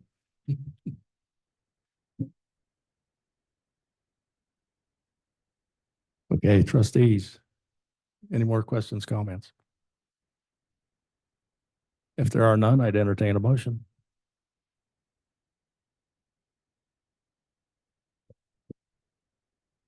I'd like to move that we allocate up to $10,000 for the expense described. And pursue the IGA, correct? Correct. Okay. Do I have a second? I'll second. It's been moved and seconded that we approve the expenditure of up to $10,000 and also approve pursuing the IGA with the Pikes Peak Rural Transportation Authority. All those in favor say aye. Aye. Wait a minute. Be quicker on that button, man. Is this for 2024 funds or 2025 funds? We would be expending up to $10,000 in 2024. When we get to 2025, that's when we'd request reimbursement for the funds we've already expended. Thank you. Okay, so it had already been moved and seconded that we approve the expenditure of funds and pursue the IGA. All in favor, say aye. Aye. Aye. Any opposed? Hearing none opposed, motion carries. Moving on, the next item is our GOCO Conservation Service Corps grant requesting approval of concept. Fantastic. This, we are requesting an opportunity to, or an approval of a concept for a grant application for conservation, for the Conservation Service Corps grant through GOCO. That is a program, and there's an attached detail sheet in here, but we would like to again submit an application to host the Mile High Youth Corps in 2025 for 6 weeks to begin trail preparations for the realignment of the America the Beautiful Trail. I think that should be American Discovery. Trail. Thanks.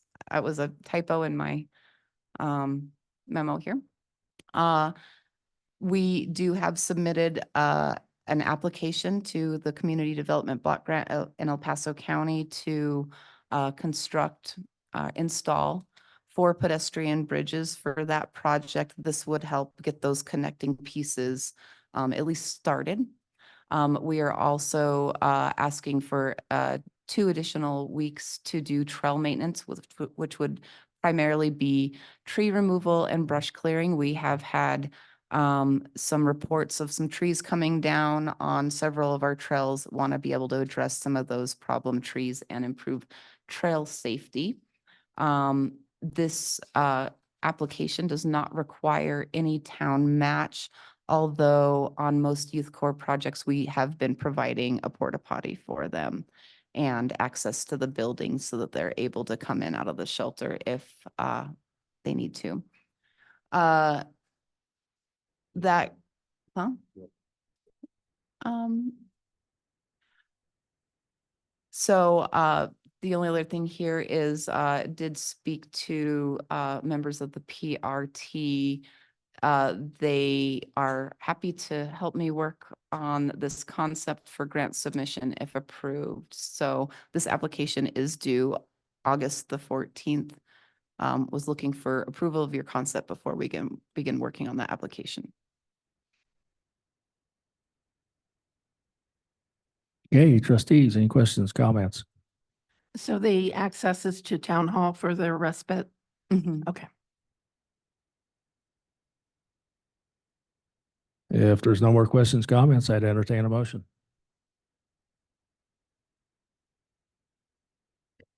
I move that we approve the GOCO concept, Conservation Service Corp grant requesting approval concept. Do I have a second? Second. It's been moved and seconded that we approve the GOCO Conservation Corps grant concept. All in favor, say aye. Aye. Aye. Any opposed? Motion carries. Our last item is items 7F, the Integral Recoveries Collections Contract. I'm gonna find it here. Give me a second. So this has been before you in the past.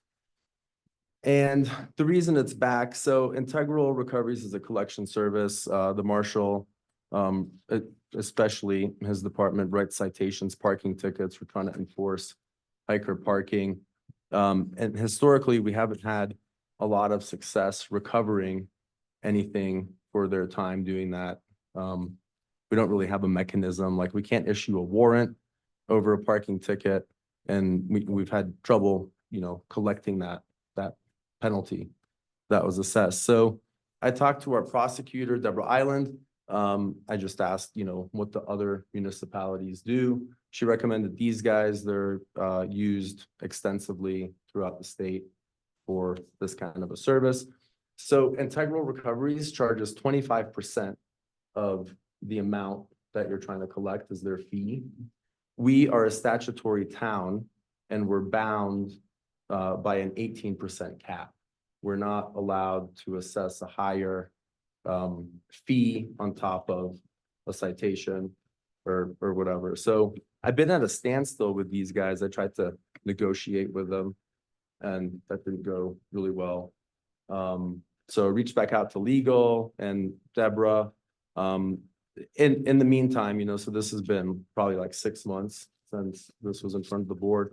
In the meantime, we did change our fee schedule. We increased the citation amount for parking tickets from $35 up to $100.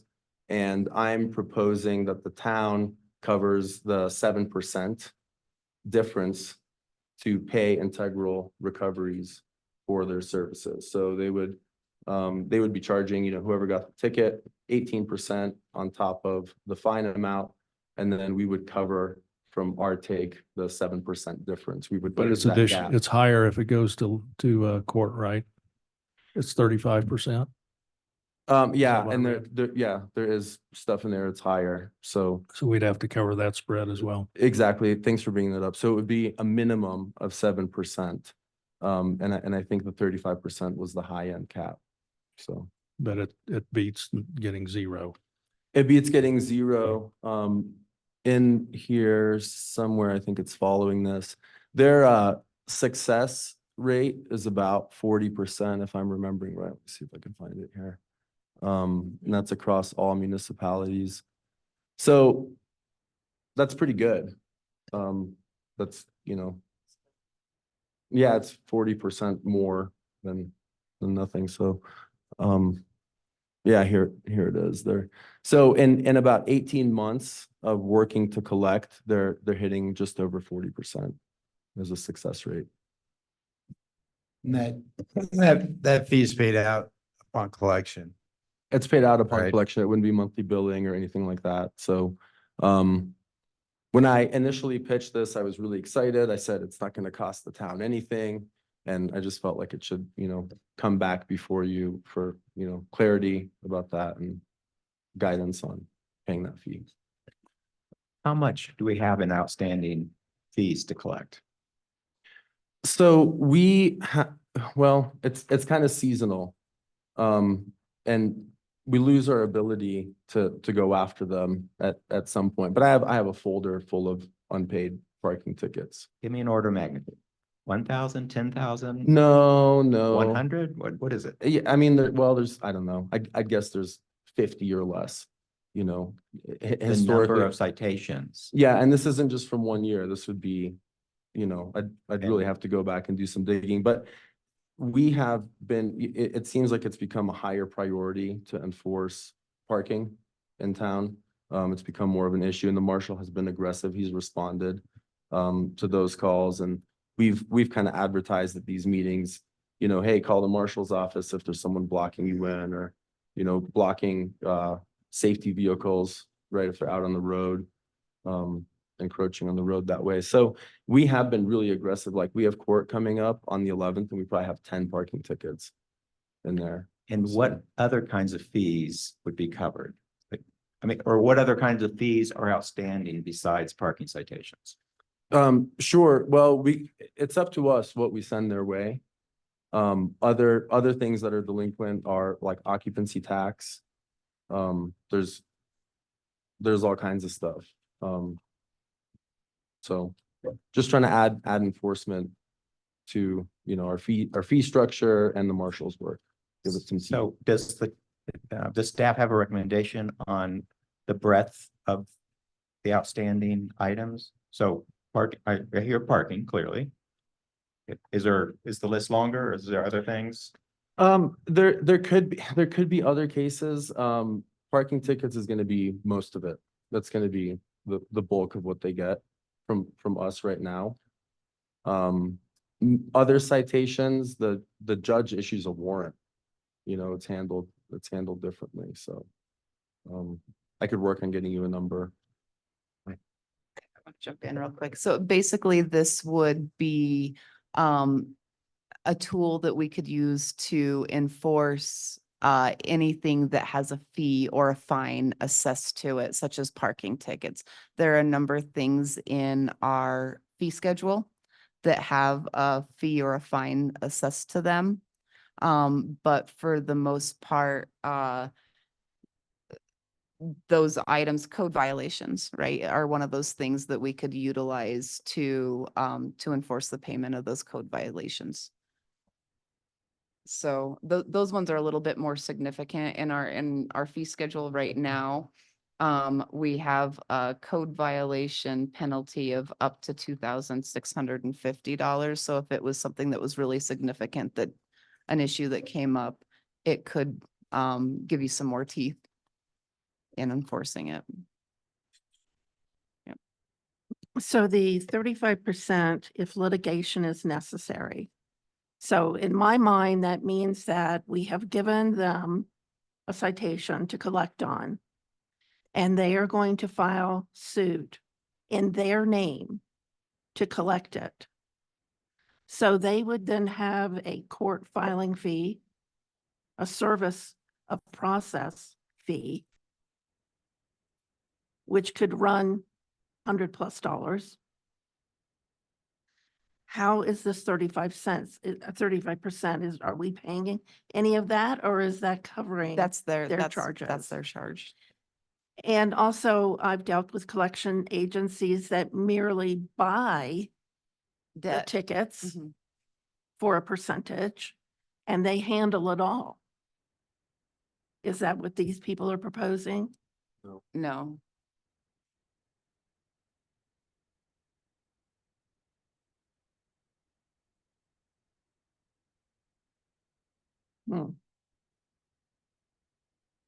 I just don't want any extra charges being slipped in, as we've seen with baseline.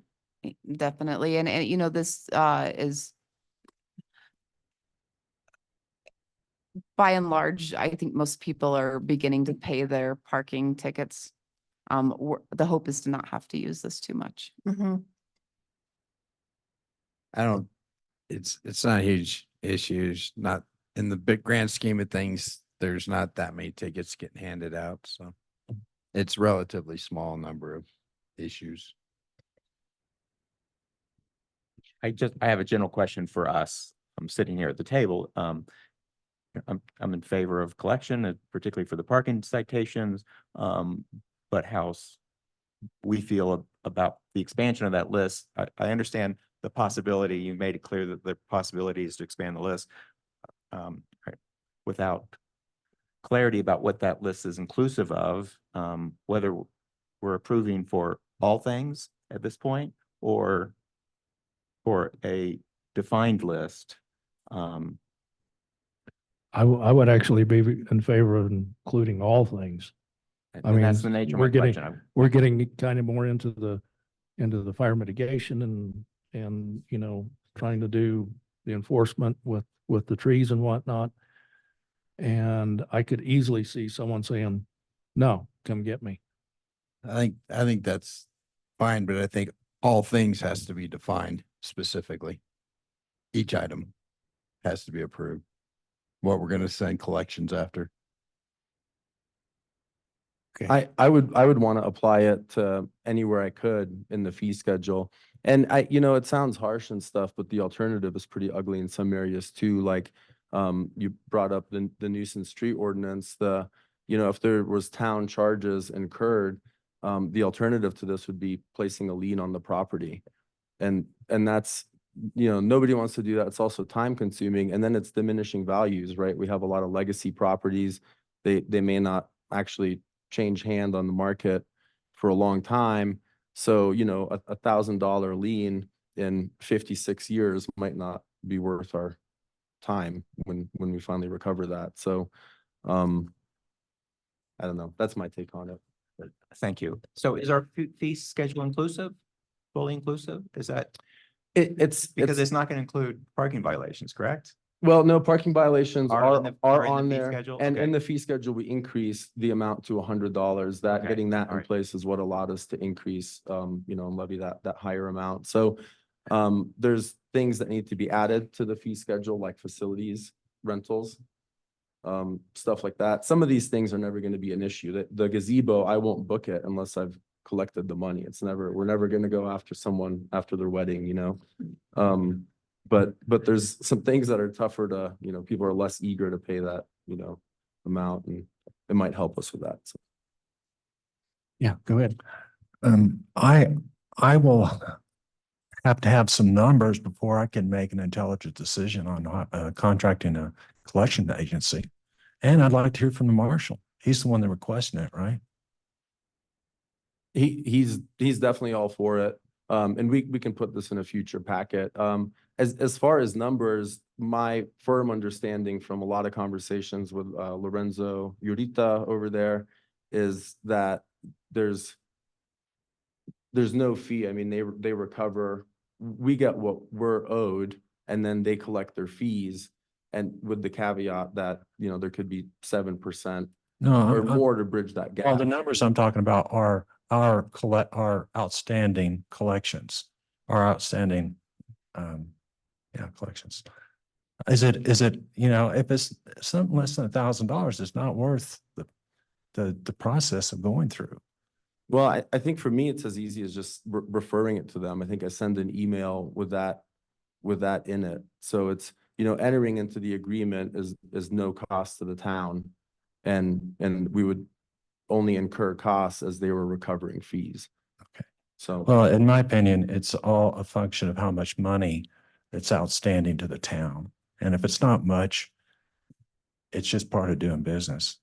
The other thing too, there's 2 points that I'd like to bring up with this is that by the time something is ready to be referred to collections, it's already had a significant investment of staff time. That's already been in there. The second thing is the amount of tickets that we have in backlog that we haven't been able to collect on is probably minimal. The big thing is having this in place should something big come up that we need to be able to act upon. Well, let's just pick it up then, as far as I'm concerned. But the other thing, the question I had was, how does this apply to out-of-state residents? It's a collection agency. I'm sure most of them are nationwide. Have you called any of the references that they have on the contract?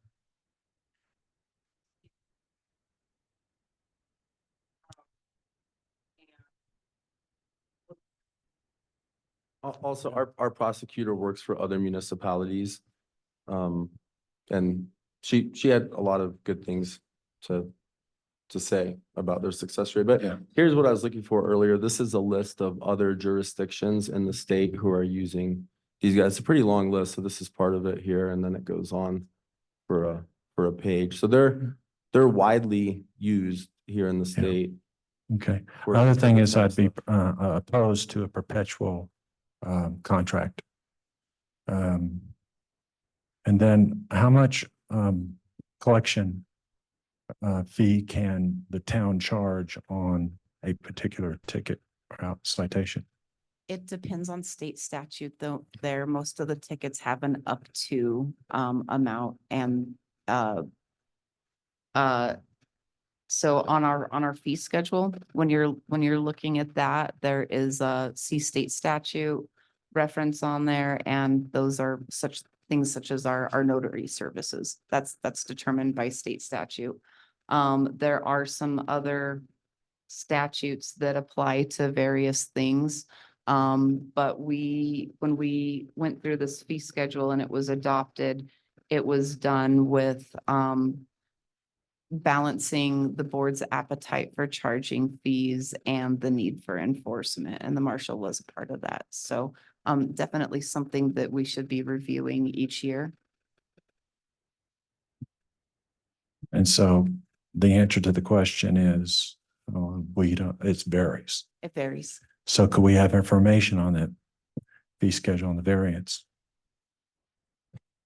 Do you want to see the fee schedule? So I'm trying to do, calculation in my head as how much money is outstanding and how much can we charge on top of that legally to collect it, how much the collector is charging us, and, all those important Well, things. I Well, think it was let's previous just state. say those 50 tickets, the citations, if they're $100 each, it's $5,000. Well, it would be nice to have that in the package. So you think maybe a more formal presentation about fees and collections is something we might need? Well, that's just my personal opinion. I need some numbers. No, I mean, Yeah. I think we could table it until we can have a more formal discussion about it, maybe? Fine with me. I'd also like to know what the procedure is for staff. Citation isn't paid. There's usually a date that payment has to be received on a citation. That date passes, what is being done? Nothing? Sure. Yeah, that's exactly right. So when a citation is issued, we hold court quarterly here. And so the marshal puts that upcoming court date on the citation. If the individual doesn't pay it in advance, they're expected to appear. Failure to appear for a citation like that doesn't result in a bench warrant. So there's nothing else they can do, and Judge Price doesn't want to see reoccurring tickets on the docket. Like, there's not an opportunity, for that individual to come make an appearance, a first appearance at a second court date, if they haven't done so. So there's really nothing that we can do. Sometimes writing tickets, it's like a rental car, like the marshals aren't always able to get the address. I don't have a phone number most of the time, the person's not there. So there's just this parked car. And there's not really a good way for me to follow up. So it's kind of just lost revenue, and then the marshal's time and whatnot. So. And it sounds like there is a lot of luck on who happens to pay and who doesn't, because there's no recourse. Right. Yeah. So who is that visited with? With the marshal or with the board? The non-payment. Recourse That's for not showing and for not paying.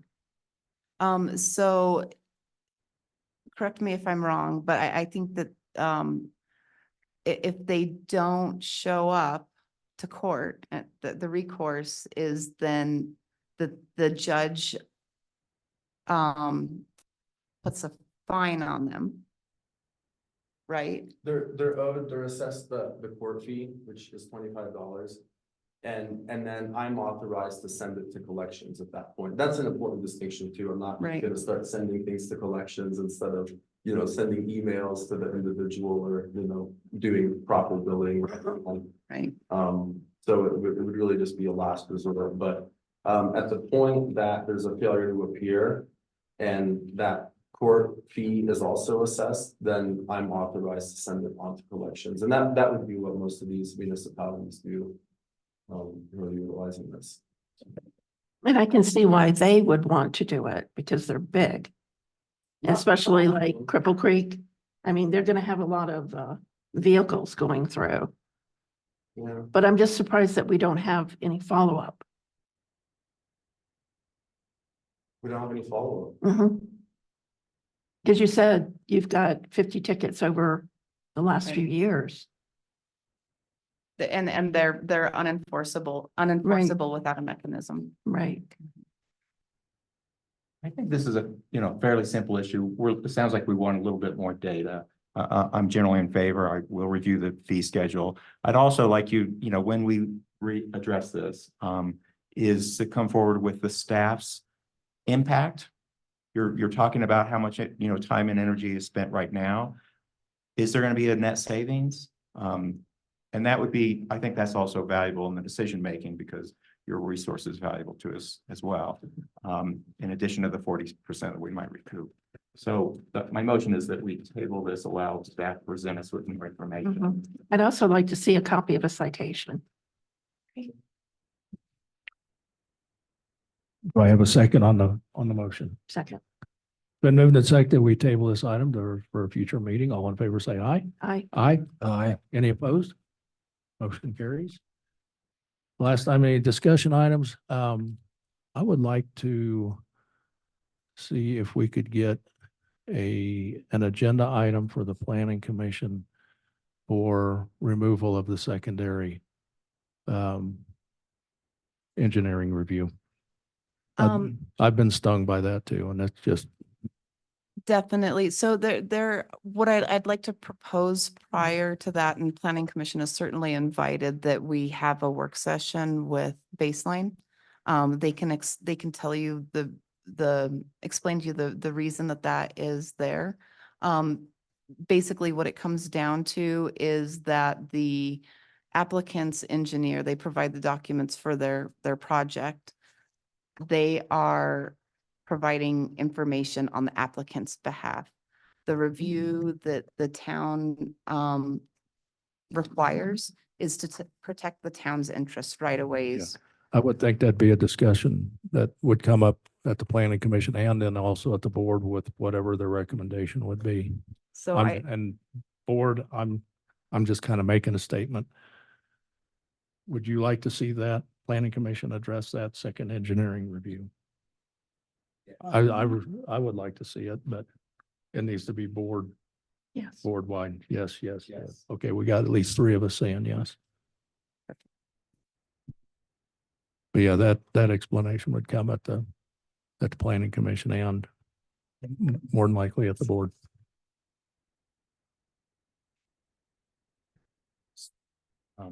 On the same topic, also eliminating their requirement to review DOD and other things that are outside of our jurisdiction. Right. There's there's a line in our code that is very problematic. they are working on that code amendment. Working on amendment already? Or an ordinance, yeah. Okay. And they being, Baseline's drafting one for us. Right now, there's a line item in our code that basically says the deciding party is responsible for determining compliance with all state and federal laws that may be applicable to it. And we just don't have the experience for that. It's in the oath we take. It's what? It's in the oath that we take. No. This is if we're deciding body in this code right now, we're responsible I'm for the just- state and. I'm and just those saying, laws that you we may have want to no consider experience. change the oath that we take as trustees to uphold the state constitution. That's not really the same thing, in my opinion. This is totally different. This is a code item that says we are responsible for all those, for holding an applicant to comply Yeah. with that. I It's get- not an I- oath to uphold the laws. It's an oath to basically find compliance. Yeah, I understand you and I agree with you. I don't think that responsibility should fall upon a small town board. But I'm just saying that what I've read in the Muni Code, we need to make some changes if we want it different. There's a lot of things that we need to probably start identifying for change. So you said that Baseline is going to write our ordinance for us? They have a sample ordinance, so I think that we can, it's, yeah, in process. Huh?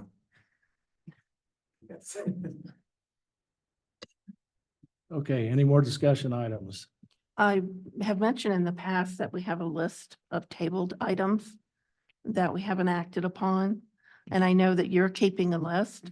I would like that to be shared with us so that we can see what has been tabled over the last few months. Okay, for the next meeting? Yes. Okay.